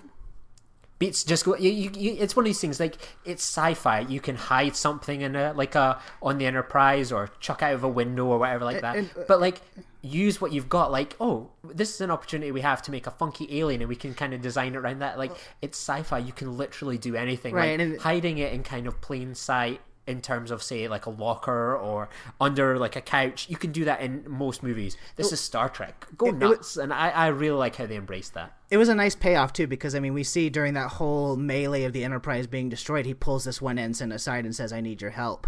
And we never found out what that was for, and now we finally get some payoff. Yeah, I liked it. I thought it was cool. And we've got another cool jacket now. Like, everyone's getting cool jackets but Lee. Oh, Lee. Yeah, if you want to drop 500 pounds. You know. I know. And I like how like Jayla's outfit is something that is like properly like based on the environment she's living in. Like I think it could have been so easy. Like I'm not saying Star Trek would have necessarily done it, but you know, you wouldn't have been surprised if Jayla is this funky alien. Let's give her something kind of a sexy outfit. Star Trek's kind of done that before, but like they've given her an outfit where it's more Lara Croft than what Lara Croft would wear. It's really well developed and really awesome, and it got me thinking kind of when I was at Star Trek Europe, and I don't know if it was the same for you guys this year because I can't remember if Beyond had come out before or after Vegas. It came out before. Like I was at Star Wars Celebration and I was at Star Trek Europe this year, and I looked at Star Wars, and I was like, oh, like there's so many people dressed as Rey and Princess Leia this year. Like most of the women were dressed as Rey or Princess Leia. Like, yeah, that was okay. And I thought that's really good that there's new characters now that these characters, like these female fans can dress up as. Awesome. And then when I was at kind of Star Trek Europe this year, I was like, there's not many people kind of dressed up as like female characters. There's people dressed up as Jayla, they were kind of kicking around, and one or two maybe other female characters. But then it kind of clicked with me that in terms of Star Trek, like if any female fan can put on a Star Trek uniform and that's them a Starfleet officer, and that makes Star Trek that bit cooler for me. Like anyone can be a Starfleet officer. You just need to kind of put on the uniforms, whether it's the pantsuits, whether it's the skirts, whatever. In Star Wars, their character choices are, well, kind of it's expanding, but it's so limited. In Star Trek, you can be a female character by just putting on any of the uniforms, and it's great that we've now got this new female character that people can go as, dress as, and you know it was certainly some creative amount of Jaylas, and I think that's going to be great to see in the future as well. I never thought of it that way. Really that's spot awesome. on, Lee. Yeah, that's really astute. I like that, and I think that's something that's unique to the Star Trek universe. And well, I mean, like I shouldn't say unique to the Star Trek universe, but is one of the benefits to the Star Trek universe. And I do believe that Jayla's outfit is a direct response to what came before, because if you look at 09 and especially Into Darkness, with how certain female characters and female aliens were treated, it was not exactly progressive. Let's just call it out what you're dancing around, Tristan, because I kind of agree. As much as I do like Into Darkness, I know we differ on that, but the whole character and the personification of Jayla is such an apology and a 180 from Carol Marcus in the last movie. It very much was so, but there was even multiple instances like the over exotication of Asian aliens and twin aliens and everything like that, like in bed with Kirk. That was just a huge eye roll and revolting. But yeah, Carol Marcus as a character, it was. You're right. Jayla is an apology for Carol Marcus, and probably a big reason why she's not in this. Well, I kind of 2 points in the Carol Marcus. I do somewhat disagree with you there. I do think the underwear shot was just pointless, ridiculous, stupid, trailer bait, ridiculous. But I think in terms of the Carol Marcus character, I quite liked Carol Marcus. I'm a Manal Lassie fan, and she's been someone whose kind of career I followed from kind of Starter for 10, where she appeared alongside James McAvoy and Benedict Cumberbatch, and it's great to see them kind of make their way into the big sci-fi world.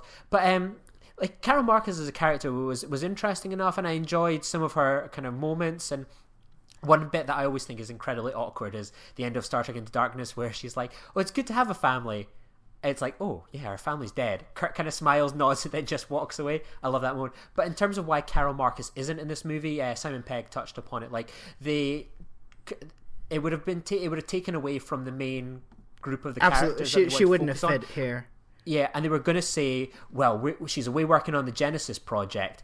But, like, Carol Marcus could be in the next movie. Like, they went, she's essentially a character that's on the bench that they can pull from, bring into the fold whenever they want. But it didn't seem right to bring her into this movie and not use her properly, so it's better to not use her than barely use her and, in a sense, disrespect the character. Right, especially how some people felt about the character already. I mean, I agree with you to a certain extent, Lee, about the way that Carol was used in the last film. The only thing is that I just feel like had they given her the time and attention that they give Jayla in this film, she would have come out much better, and people would have, I think, taken to her more. The problem is, like you said earlier, Cumberbatch, as good as he is, just overshadows everything in that film to the detriment of some of the other secondary characters, and I think she was one of those victims. But if you ever want a little movie, here's your Lee movie recommendation, listeners. Check out Starter for 10. Benedict Cumberbatch and Alice Eve are on the same program. I don't know if you guys have it. It's called University Challenge, where two English and British universities compete against each other, answering tough questions, and they're both on the same team. And Benedict Cumberbatch plays like a really posh tosser, essentially, and Alice Eve is the love interest in the movie, and she's brilliant in the movie. So yeah, I highly recommend Starter for 10. It's like a small British indie comedy. It's about 10 years old now, and it's filled with actors that would go on to become huge deals in Hollywood. Cool. And I like this, like, it never really kind of resonated with me much in the first experience of watching the movie. Like, obviously, Idris Elba's Krull is becoming more and more human, and I was kind of thinking to myself, like, I've been up, like, it's 2 a.m. now. Am I losing track of what this character kind of looked like? It wasn't overly clear at the time that he was kind of morphing back into his human self. I don't know. For some reason, it just clicked with me. Where when we saw the footage of the shuttle pod, like, for some reason, like, once we saw the shuttle pod, I was like, oh, okay, well, Krull is human. Oh, I don't know what. You guessed it right then. I did. I don't know why. Like, I'm not trying to say I was smart or I'm clever or anything like that. I honestly just. We've got a lawyer in the room, Tristan. We're not going to compete in the smart department with this guy. Well, in this case, you might, because I didn't know who he was until they were ready to reveal. So I guess I'm just oblivious, or whatever. Well, I think it was it might have been some external factors where. I don't know why there's this pushback. I think it's just the internet being overly PC, where whenever we see minority characters in alien makeup, people are like, they scream racism, saying like, oh, well, why aren't we showing his face? It's because he's a minority. And I'm gonna go, shut up. It's because he's an awesome actor, and they need an awesome actor behind the makeup. And I thought that.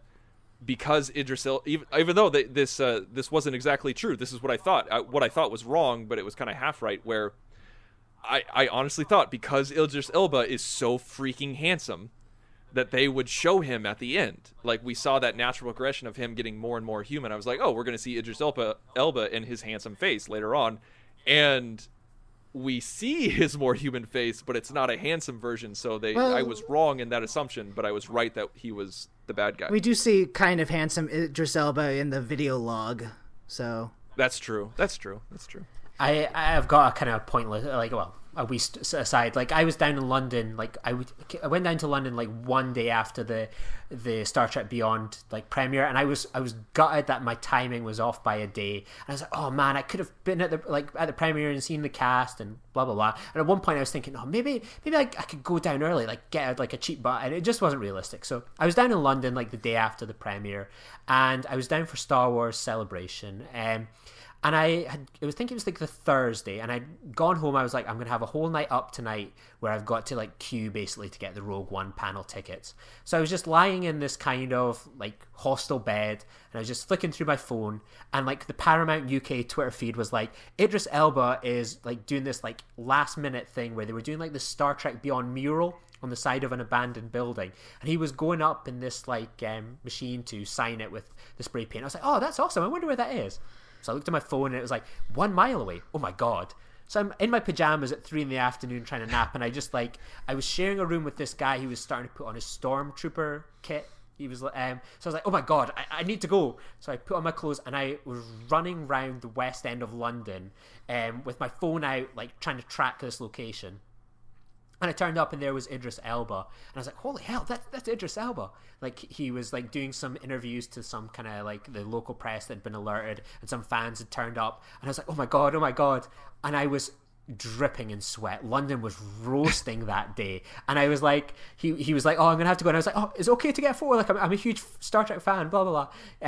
And then he's like, oh yeah, of course. So there's this picture of us, and I must say, I do look not too bad for a photo, because I'm usually looking pretty sulky. So there's me and Idris Elba at this Star Trek Beyond fan event, and like little did people realize, underneath this like black t-shirt, I am just dripped in sweat from running around manically in London trying to find Idris Elba at this location. So yeah, like it was quite a cool experience.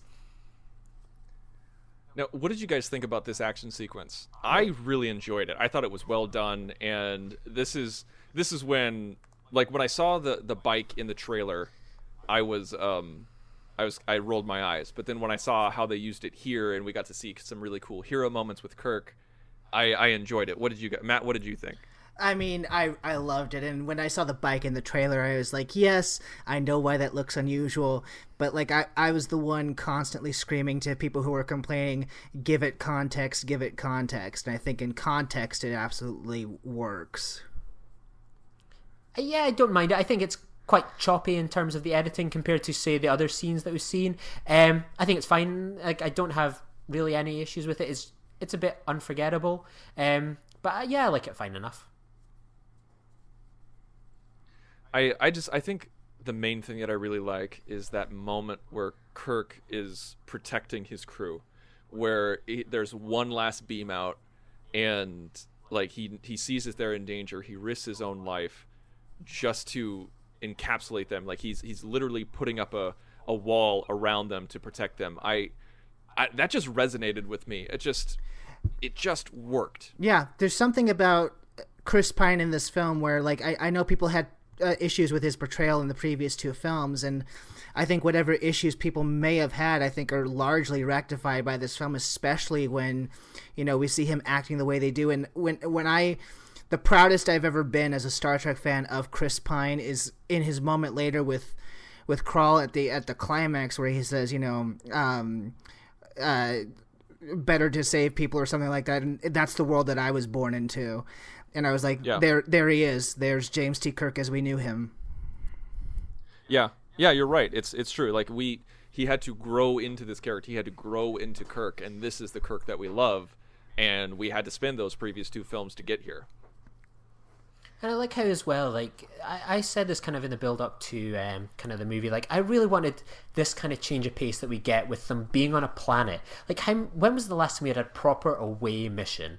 Like, you know, obviously it's a away mission by default because they're stranded on the planet, but they're on a planet, doing things on a planet, an alien world, new life forms, new civilizations, boldly going where no one's gone before. Like, we've seen so much of the Enterprise in space, going to planets for a little bit, warping off. I really like that it's focused on being on a planet, and it's using the environment, using environment is tactile. Like, you see they're interacting with things that aren't just touch screens. That's a great way to define your characters. Think of The Voyage Home as one of people's all-time favorite Star Trek movies, is because the crew interact with an environment that's not normal and natural. And it's been a really long time since we've had the main focus of a movie be on a planet. Maybe First Contact or Insurrection. But, you know, it's been a long time since we've got something like this. You know, if we say Insurrection's the last one, this is like, it's been 3 full movies since we've got this much on a planet, and it certainly looks awesome. It looks real. It looks so believable that this is an alien planet, and they're essentially just in a quarry in Canada. Like, that's brilliant to me. Yeah, I think the more I watch this film, the more that I enjoy it. And this right here, like when he jumps on the bike and then he grabs Jayla, this was one moment that I really wish was not spoiled in the trailer. Yeah, because the sabotage thing, I think, is excusable because there's no way to tell from the trailer that was a plot point. It's just like it could have just been a song choice because it was in the first movie. But yeah, this point it was obvious that they were spoiling this. I mean, for me, I'm so goddamn glad that I avoided pretty much, like, I try and go in lockdown, like, I'll maybe watch main teasers. No, but trailers. That was in the first trailer, Lee. Yeah, but what I was meaning, there was, like, the worst trailer, apparently, and I have watched it since, was, like, there is a little mini TV spot that where they spoils Idris Elba, it's like a Starflame. I would have been livid. Wait, you guys were talking over each other. Say that, like, one of you say that again. What? They did, like, a teaser, like, TV spot where it reveals that Krall was a Starfleet officer, and Simon Pegg tweeted, "Do not watch this TV spot. Whatever you do not watch that TV spot." We can talk about, like, Jayla jumping and being spoiled. It could have been a hell of a lot worse. Yeah. Oh yeah. Jeez, I didn't know that. Thank goodness. Oh, you didn't? I don't have TV. Like, no, yeah. I had like 3 different people on my Twitter say to avoid that TV spot, and I did. And I went back and watched it. I was like, why would you put this out like 3 days before the movie comes out? Oh, that was probably when I put it on lockdown. Yeah. Like that's like Lee, like I had everything muted on Twitter, and also I think we were in Vegas when that was going on, so I was barely on Twitter. No, because it came out before Vegas. Oh, it did? Yeah, I thought it came out during Vegas. No, it was July 22nd. We didn't go to Vegas until August something. Oh, Star how Trek did I Beyond not- come I out didn't- before or after Suicide Squad? Before. 'Cause I remembered you before. Before. Oh, okay. And I like how Oh, this. I like, love this. Sulu's yeah. like, "You kidding me, sir?" And I think that's like the most Shatner Chris Pine is. Like, you can fly this thing, can't you? Like, I like that. That gets me every time. It's one of his most Shatner moments. I also think he was very, very Shatner when he was doing the Kobayashi Maru in the first film. Yeah, exactly. Yes, when he had the Apple. When he had the apple. Yeah. You He's could, like, "Lock photon torpedoes, prepare for evacuation." I think like someone's got to make a YouTube video of like reaction shots in this movie. Like it could be like Star Trek Beyond The Office in terms of how many times like the camera cuts to someone and they have a wink or a nod or they look exasperated. Like Chekhov in a few minutes when like they're going like descending down, he's just looking at Sulu. Can we go? Yeah, I think like there's definitely a super. Or cut to be made there. there's one that I definitely like where it's just after what's about to happen, where maybe you guys remember the shot where after they pull up, they cut to like Sulu and Chekhov looking at each other, and Sulu's got like this awkward like smile, like ugh, we just barely made it grin. Oi. This scene, I thoroughly enjoyed this scene where it was suspenseful, it was vibrant. It was. It was like an Enterprise era ship activating again and like going off of a cliff, and like I never ever get tired. I know it's overused in movies, but I never ever get tired of the vehicle that dips down below the camera line and then a couple seconds goes by and then it comes back up in a fury. Like I love that so much.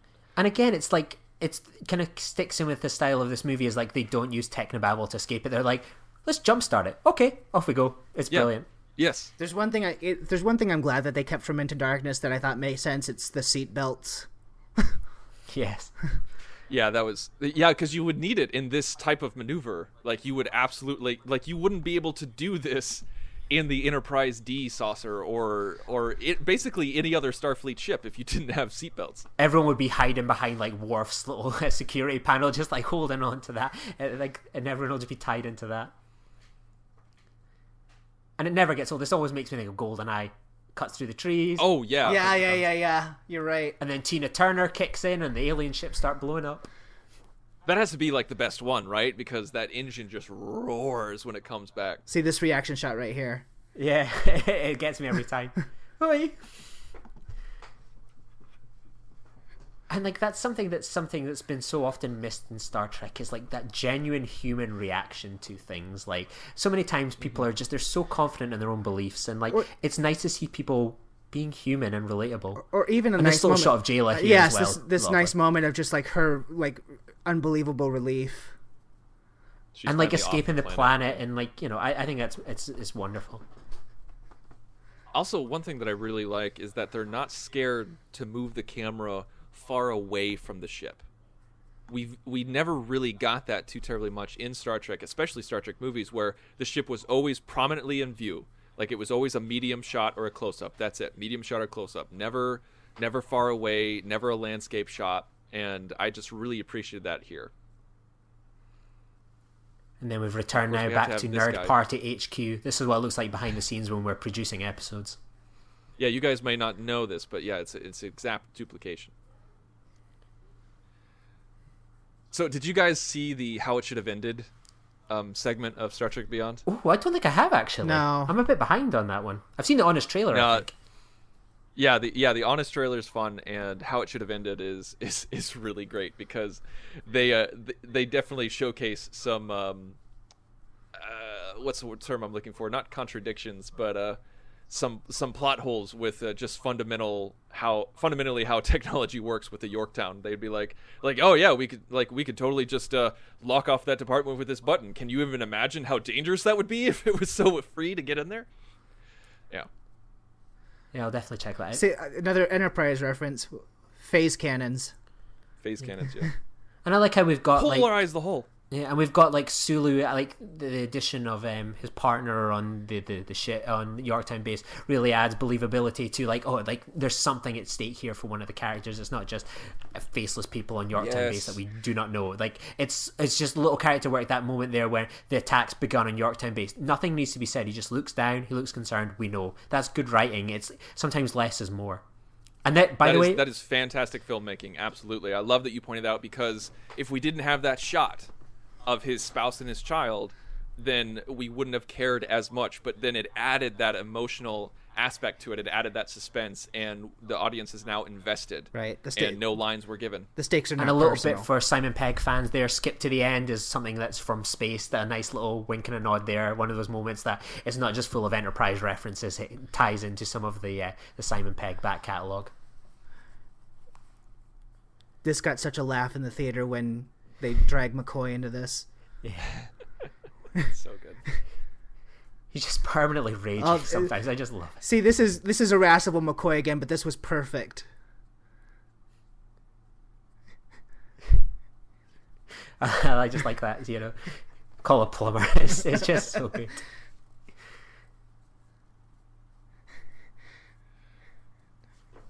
So apparently, like, I didn't know this, but the Enterprise, like, at the beginning of the film, like Kirk says, the Enterprise is on its 966th day of its 5-year mission. Yeah. That's an homage to September 1966. 1966. Yeah, I think that's cool. And I thought it was cool that they got the Enterprise to a point where, like, it had completed 3 years out of the 5-year mission, kind of the way that there was only 3 years of the original series. Mm-hmm. I think it's quite... One thing I like, obviously, it's cool as well, like, the ship's called the Franklin, and that's, like, Justin Lin's dad. I think that's just so cool. And even just, like, the extra one space between Frank and Lin on the registry, on the bridge, is just such a cool little touch. Like, things like that, I don't think we would have got in kind of the Berman era, where, like, it's so humanized, and people can kind of... The writers can put a lot more of... a bit more personal touches on it than what could have gone before. Like, I think that's really quite awesome. Like the skip to the end from Simon Pegg, Frank Lin is the director's dad's name. It's things like that sometimes just, they would have maybe had to make do with something putting on the Larkar system. Yeah, and one thing that we forgot, we kept talking about the Enterprise references.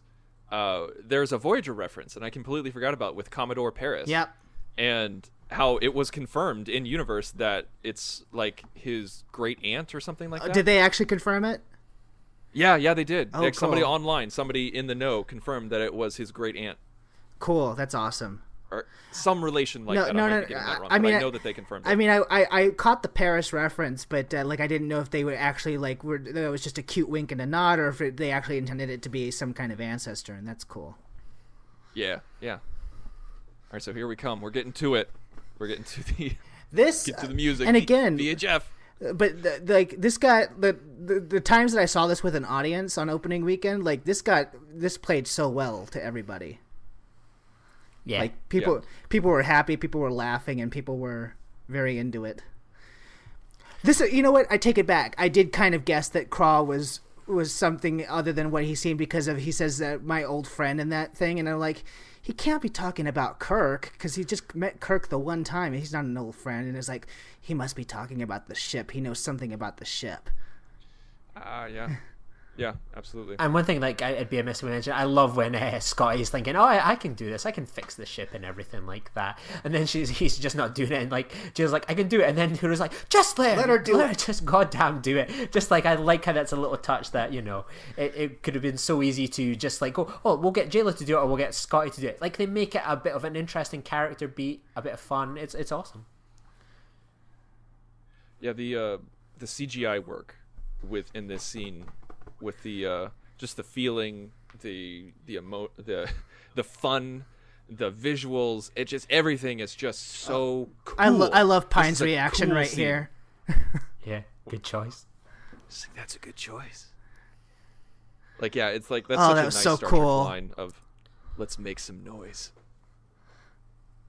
And it's like they're surfing a wave of fire. How cool is that? One thing I thought when I came out of this was like, that's just going to be permanently like video memed forever. Like you know, it's like these songs like just get twisted and changed into different things, and like there'll be versions of it where it's like they play the Star Wars theme, or they'll play Spice Up Your Life or something. It's going to be brilliant. I did an end of year like video montage, and I did something similar where I changed it to like a Cloverfield Lane song. But it's something that's really like fun to do, and I think that made me laugh, is the fact that they call it classical music. I don't know why, but it got me. Yeah, that was a big line in the theater I was in. Like that it got a big reaction. This part got a big reaction. This wall fire, yeah. Yeah. And it's one of those things, like Star Trek can sometimes not do these things that other franchises do, like say Star Wars, for example, where like sometimes you'll get the creative decision is, okay, just make it look good. Just do something really good with it. Whereas like in Star Trek, sometimes they get held up in like, oh, everything's got to be kind of scientific or the budget. With this, they went, how cool is it? Like there's a starship riding a wave of fire, and then there's going to be like a ship goes thing. It looks really good. It makes sense. And Star Trek sometimes, for various reasons, has not done this, whereas our brothers in arms, Star Wars, have gone for those options of, oh, let's just make it look good and we'll build around that. And I think it's a really cool touch. Like it looks beautiful. Like it looks like a screensaver, some of this like explosions. I love that line, "My house is breaking." I like they talk about the hull plating. Polarizing the hull. Yeah. It like the ship basically going through Yorktown. I thought that was a very cool visual. That was very fun. Seeing this kind of ship interaction underneath the city, but still a part of the base. I think there's like Teenage Mutant Ninja Turtles in there. What? I was just implying that they were kind of in like a sewer. Oh, okay. Sorry, man. The joy of an audio commentary means we can't even delete it. So it'll just be a terrible joke that everyone in their cars will just be going, what? Then there'll be the awkward silence for them, and then Tristan will be like, there you go. The joy of audio commentary. There you go. I just made it worse. Yeah. I thought they did a good job with the fashion, where like is talking about the visuals in an audio commentary. I thought they did a great job with the extras and the background characters in their fashion, where it wasn't crazy over the top, not like in like the Fifth Element or anything like. Even though I really like the Fifth Element, where it's realistically different, and I enjoyed that. Yeah. And I like how it's kind of almost digital in terms of the Yorktown's layouts. There's something kind of 1980s about it. Even when you see it, like as a point earlier on the screen, where it's like the font is very much like a digital clock in terms of that kind of font. And I really like that kind of retro idea, and they really do go with it. That was one thing I know, like we mentioned Star Wars a bit ago, that was one thing I really enjoyed about Rogue One, is that all of the digital displays were very much like the 1977. 70s. Yep. Yeah. No, I think the attention to detail in this film is incredible. I mean, what a playground. Yeah. Like the Yorktown. It's so intricate, it's so crazy, Well, that's what I liked. Going back to what Lee was saying, they didn't make this starbase so weird and different just to be weird and different. It's like I appreciated that they used the entire geography of the station, if you will, to build up this climax. Oh, and this coming up when the Franklin rises up, and of course we get that beautiful Giacchino score. When it rises up and crashes. All that right there, all of these Starfleet officers are running towards the crash. They are running towards the danger to see what's going on and how they can help. Mm-hmm. That is an amazing attention to detail. They didn't show civilians or people running away. They show people running towards. I really like the design of these the swarm ships. They're so cool. They obviously remind me quite a bit of, naturally, the Swarm from the Star Trek Voyager. That was like always my immediate response when I first saw the Swarm ships. I was like, oh, that's like the Swarm from the Swarm. I always felt I liked that episode, but I felt like, I wish that Swarm was a bit more dangerous and a bit more sinister, and I finally feel like I got that sinister Swarm here. Yeah.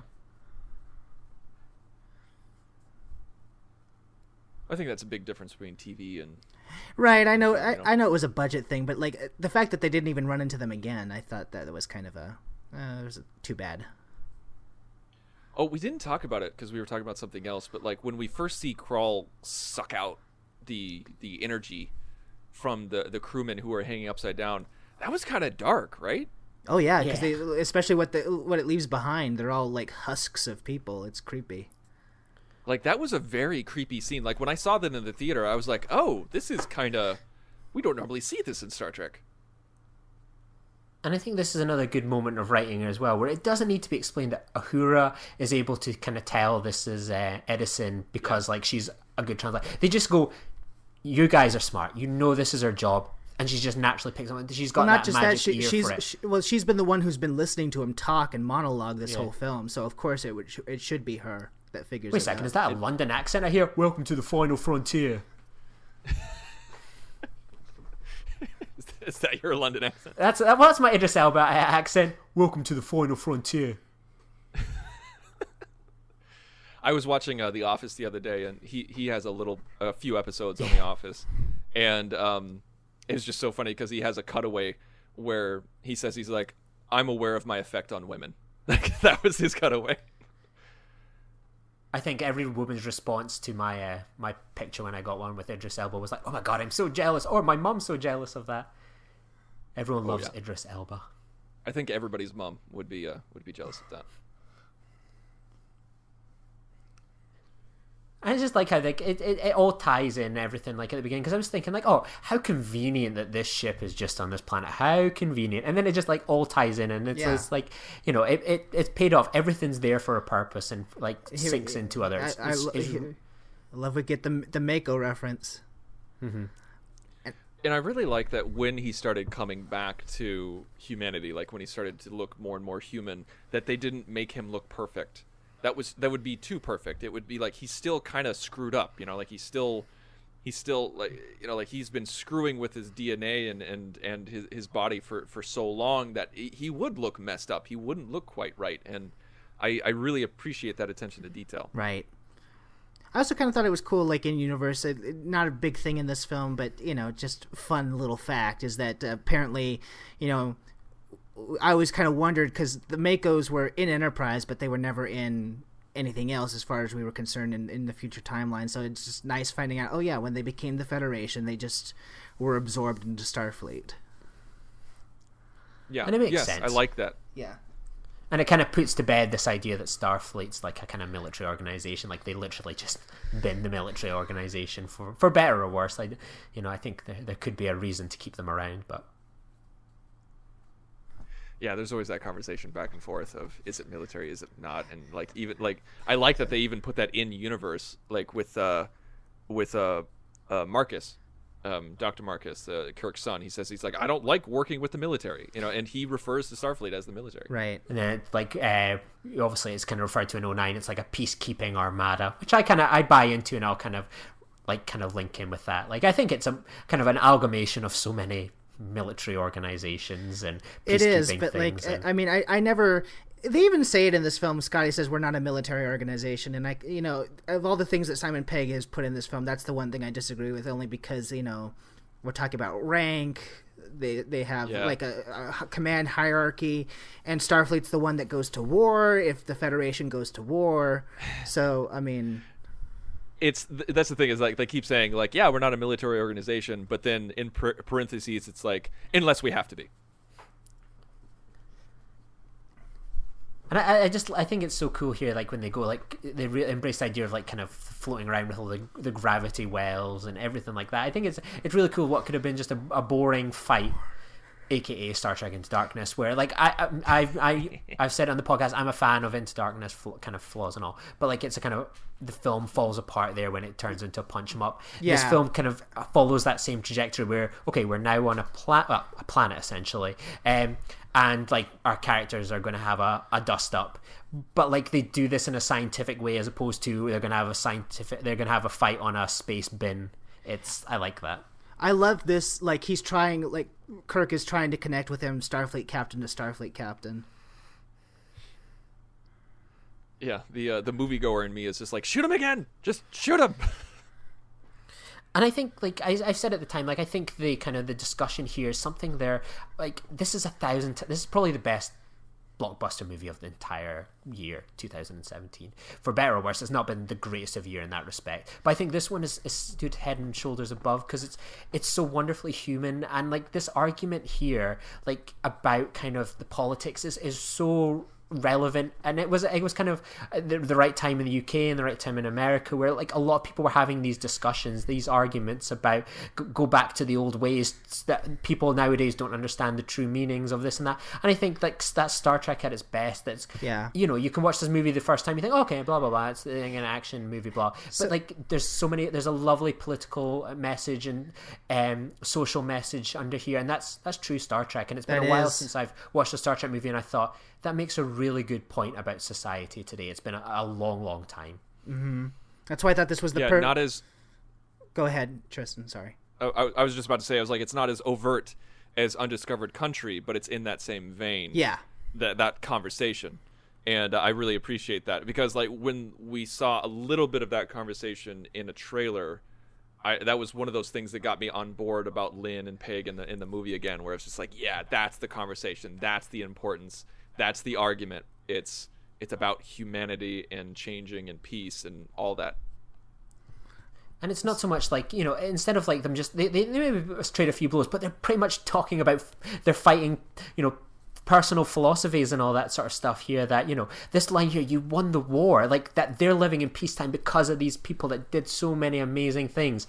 And like you see it nowadays, like in terms of politics, there's so many like, oh, the youth of today or the old vote, like all these people are so split. Like we couldn't be more grateful for what people have done before and everything like that. And I think this film makes an excellent point of that we truly enjoy the freedoms we do because of these older generations, like kind of Edison's. But you know what's really cool about that aspect, and I know this is another geeky thing that I don't know if you guys have considered it, but when Edison says he's lost people to the Xindi and the Romulans, you could think it like just a little geek out moment. That means he either knew people on Enterprise, or he was even on Enterprise during the third season. Because I always put it down more to that maybe like the Earth attack more than perhaps. Yeah. No, but like, really but the Mako point is really good actually. Yeah. Like I take it he's more upset at losing soldiers, and that would be the only people that had direct confrontations with the Xindi was Enterprise. Yeah, like I always just took it as like someone that had maybe died on Earth, but I think you actually do make a good point. He might have had like fellow co-workers or people that were maybe on his unit that were killed in the Enterprise incident. This is it right here where Pine like absolutely became James T. Kirk for me. I liked him in the previous movies, but this is Kirk as we know him. This is like Daniel Craig at the end of Casino Royale. Yeah, to me. That's what I was born into. Right there, that's when he became the James Kirk that I knew. This is I like this aspect of Star Trek where it's you got to get to the button. You got to press the button. There's going to be a whole bunch of junk in your way. You're going to have obstacles. He just said it's not a button, it's a silver lever.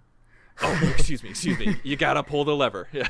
Wait, has that been two big sci-fi movies that start with star that have been involved? Like, we've got to get to the lever, the old school lever. Oh, yeah, that's true. Yeah, you're right. It's obviously coming up here, but like, I love that, like, this moment where he's like, you know, Edison's coming up and he gets his reflection. Oh, I thought it was going to be cliche. Like, yeah, and I just like it. He goes, "Nah, I hate them." Actually, I'm still evil. Yeah, yeah, and it just really like at one point I thought, you know what? I think it would have, if he had looked at himself and he thought, you know what?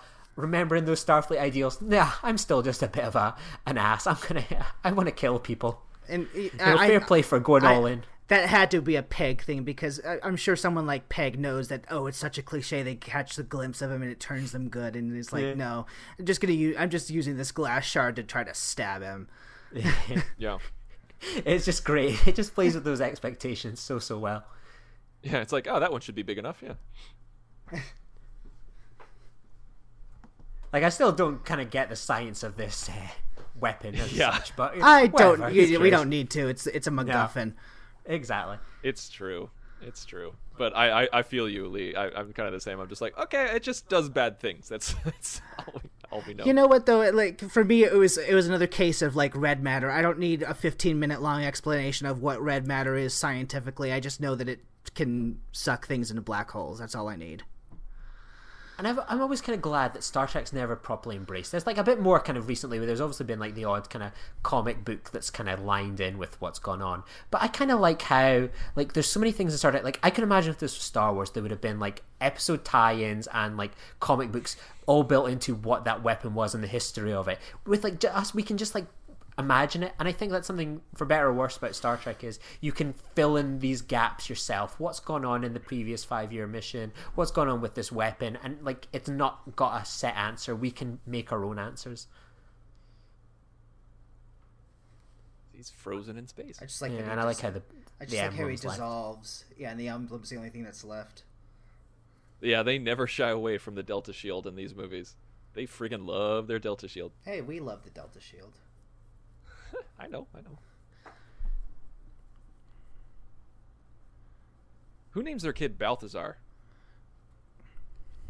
It's not a very common name in Britain, I can tell you that. I'm definitely not going out for a pint with anyone called Balthazar. And I wish a part of me wants to see more of Commodore Paris, and then another part of me is like, no, she was used just the right amount. Yeah. I wouldn't be against her popping up in another, no, like the next movie where she gets in contact and goes, Captain Kirk, we need you to go on this mission. Okay. Like she's there, and that's someone that they can maybe use on the bench now. Right. Like with obviously Marcus gone and Pike gone. Yeah, I was going to say, I do like the fact that she kind of was like the Pike for this movie. Yeah, I like that. So, okay, we're coming up on the big reveal of the image from Undiscovered Country. Final Frontier. Final Frontier, excuse me. Nerd. What did you guys think about killing Spock Prime in universe? Killing him off, I get what you're saying, but like I thought they handled the passing just so well, and it was so bittersweet, and so I thought they gave him a lot of respect, and this picture at the end, like I was crying. Like, and I didn't expect it to hit me that hard because, like, he had died a year before, and I kind of made my peace with that. But, like, there was something about how not only is Nimoy gone, but the Spock that we knew is finally gone. There's no more Genesis device. There's no more Katra transfer. He's dead. And it just hit me in the theater. Like, I didn't expect it to happen. Like, I genuinely went into Star Trek Beyond going, they're not going to play on it. And that was my thing. Like, not for better or worse, I thought it's just going to be something that's not pulled up on. And I actually have given them full plaudits for doing it because it's a beautiful tribute. Like, if they had not done anything, maybe they'd just done a title card for Leonard. That would have been appropriate as well. But I think the fact that they really went all in on it and paid tribute in a really subtle way, it drives Spock's arc through the movie. Yeah, and it's just that little touch at the end, like. It's this idea, it's a 50th anniversary movie that doesn't make reference to the previous 50 years. Who cares? In that little one scene, that is all you need, and it's beautifully done. Yeah, and the fact that they made it play a part into Quinto's character and have it affect him, that's what really made it impressive to me.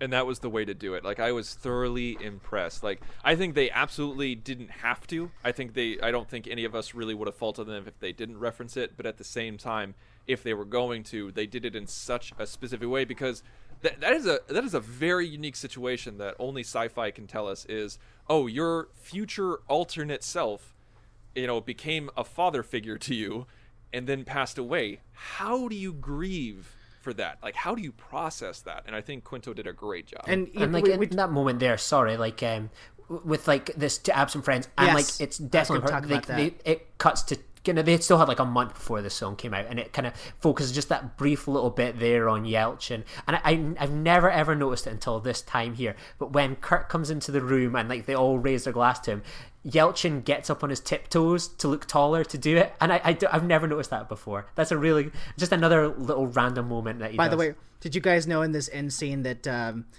Urban said he specifically requested to wear the necklace medallion as an homage to Bones' first appearance in the motion picture? Oh no, I didn't know that. Yeah, he said that in an interview. It's so cool. As soon as I saw that in the trailer, I was like, oh yeah, like I love the callback. It's like 70s Bones. I love it. I love it when Bones comes on and looks like one of the Bee Gees in that film. Yeah. And there we go. There's Kevin.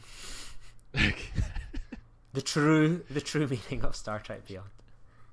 I like that Quinto's outfit is still Vulcan. You know, it's laid back, but it's still Vulcan. You still see that influence. It's Vulcan casual. Yeah, I like that. And I like how the movie ends on a slightly melancholy note as well. That like everyone's in a better place, but there's still kind of emotional, like that. Spock's still mourning there, and that more or less that is life, isn't it? Like, we all have this idea that Star Trek movies kind of wrap up perfectly towards the end, but it's like that more or less, and that's life, isn't it? Like, when we get to the end of an experienced life, it's not always in a perfect place. We're not always maybe 100% sure, but that'll do sometimes. The right people are in the right place, and that's I just thought we would see the ship kind of being built, but the fact that we get to see the finished product and the fact that they kept the naming convention with the letter, oh, I was so happy coming out of this film when I saw that. Yeah. I was expecting a little bit more of a different ship. Enterprise. Yeah, Well, am I alone in this? No, they'll probably do something different in the yes, next one. Yeah, you are alone in this because I felt like the I'm alone in this. yeah. Well, at least you are. For No me. one else thinks this way. Alone. Well, at least for me, you're alone in this because the Enterprise A was not that different from the refit Enterprise 1701, so I didn't expect this one to be that different either. Well, that is apples and oranges. That is apples and oranges because the refit is insanely different from what we got in the TV show. No, but like they haven't done the refit Constitution yet, so like why would they? It doesn't matter. Like, the font's bigger. Like that much I can notice. Oh, there you go. I wouldn't be surprised when we do the next one if there's a little kind of wee change here.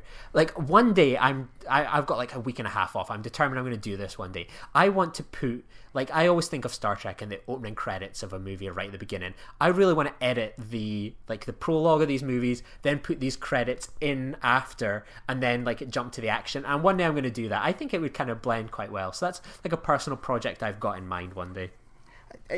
I know this is a weird thing to comment on, but we're looking at the end credits and we're just watching it, so why not talk about it? I like how in this version, the end credits, the font that they use, it's very Next Generation-esque, or at least I thought it was. And do you guys notice there's the green hand as well? You get to see that? Yeah, Yes. the green hand. Yeah. I didn't notice that at first. Like, I was totally just like kind of caught up in just like processing the whole movie. Well, they So even for you mentioned guys, it like, in the movie. well, we're kind of like we're definitely gonna stay through this to find out if Simo's daughter is credited. Where does this rank in terms of, we could do obviously in the top 13, but in terms of the Kelvin movies, where does this kind of belong for you guys just now? Just, you want to go first, or do you want me to? Yeah, no, I'll go first. Well, okay, I've wrestled with this for a while, and I really enjoy this film. I thoroughly enjoy it. I think it's a really good film, but it could have been better. It's one of those things where it just didn't strike a chord with the audience like they expected it to. Even though my own personal enjoyment I think this one has a lot of rewatch value, but there is just something about Star Trek 09 that strikes a chord where it's that emotional hook at the beginning and just the wonder, the feeling. Every time I watch it, I go back to that feeling of wonder and excitement. It just transports me back to 2009. And I saw 2009 multiple times in the theater, and that was the last time I did that with any movie. And with Beyond, I was happy to see it once, and I was ready to wait for it on DVD. So as much as I like this film, I'm going to have to say Star Trek 09, and then Star Trek Beyond, and a distant third with Into Darkness. As far as I'm concerned, I mean, I too wrestled with it because I definitely think that even though I liked Into Darkness, this is a much better film. So I knew that this was definitely coming ahead of Into Darkness. I wrestled with the same thing that Tristan did between 09 and this film because I think he's right. 09 is so emotional. It takes you on that roller coaster ride. And I remember just like fist pumping the air when I came out of 09. But looking at this film from an objective point of view, and like I saw this multiple times in theaters because I wanted to work out how I felt about this film, and she's not credited. No, she's not credited. Continue. I was looking, but just looking at this film, I think that 09's a more exciting film. It's like it grabs you more, but I put this film as first, Star Trek Beyond is my favorite of the three, just because of what I said earlier. For me, Star Trek action is fantastic, and when it's done well, it's so cool. But to me, Star Trek is about the people and about the characters, and I thought this was just a wonderful celebration of the characters of what we loved about Star Trek in the first place. And the characterizations, as far as this new crew is concerned, are never better than they are in this film. I think they're even better here than they are in 2009, because they're fully fleshed out and they're realized. So it was neck and neck for me, but Star Trek Beyond just takes the cake for me. So this is my favorite of the new timeline. Yeah. Like, for me at the moment, it's very hard to properly place it, because Star Trek's kind of like similar to, say, James Bond, or kind of in that respect, that there's so much Star Trek. It's hard to properly place it when you've got so much history with the good and even some of the poorer entries in the franchise. And for me at the moment, I need more time to let Star Trek Beyond breathe. I think there's an easy argument, as you say, for it probably to be my favorite. I think out of the three, I'd probably put that one on, and I would find it a comfort blanket just to spend focused time with these characters that I love and I think are incredible. And I think it's the best in that respect. But I've got a personal experience with the other two that I haven't had with Beyond yet. Like, I've mentioned it a few times. Like, I've went to that live shows. I saw these movies with the orchestra. The experience of seeing it with an audience, like the cheers when the Enterprise comes up out of the clouds.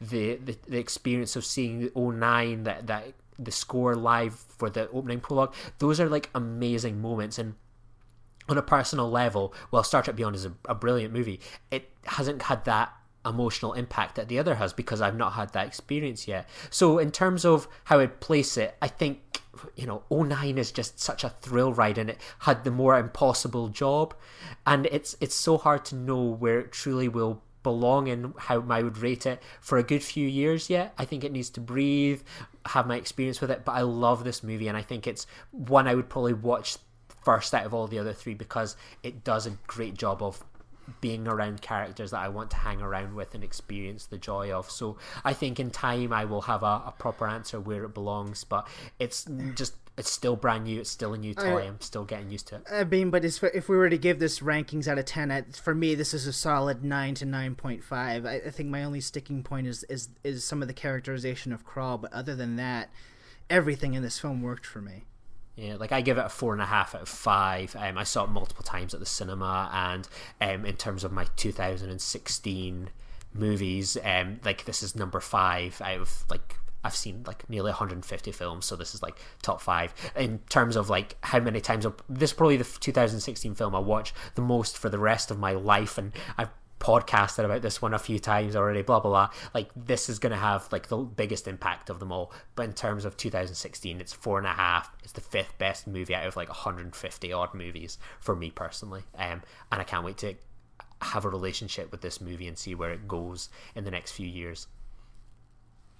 All right, folks. Well, that's it. That's our commentary for Star Trek Beyond. We hope that you enjoyed it. It was a lot of fun on our end, and we would love to know what you guys think about Star Trek Beyond. So please go to thenerdparty.com/contact and select Filibuster from there, and it'll send an email directly to our inboxes. And we would absolutely love to know your opinion. And how many times did you see it in the theaters? How many times have you watched it at home? Where does it rank in your Kelvinverse ranking? Are we out of our minds, or are you pretty much in agreement that you like it? So please, you can also find us on Facebook at facebook.com/thenerdparty. You can also find us on Twitter at joinnerdparty. From there, you can find all of our episodes, as well as jump in on the conversation. It's we really want to know what you guys think, and we love interacting with you guys, whether you send us tweets, Facebook messages, or emails, or all of the above. Now, Matt, where can we find you online? You can find me online on Twitter at mhansen0207, HANSEN. Lee. You can find me on Filibuster, and you can find me on Twitter at Lee_Nostromo. You can find me at The Insane Robin. You can also go to lootcrate.com/nerdparty. From there, you can find a great geek box subscription service where you get $40 worth of merchandise for less than $20. If you go to lootcrate.com/nerdparty, enter in code nerdparty at checkout. That's very important. You'll save even more money off of that. Well, Matt, it's great to have you back, and I can't wait to podcast with you more during your during this break. Yes, it was so good to see you guys. I've missed it so much, and I've missed the listeners so much. So hopefully I get to podcast more before the law school pulls me away again. But I just want to thank you and Lee for joining me for this Star Trek Beyond commentary. It was so much fun to watch this movie with you guys. And as always, we will be here on the Nerd Party talking nerdy things because that's what we were born into. Join the revolution. Join the Nerd Party. Welcome to Nerd Party.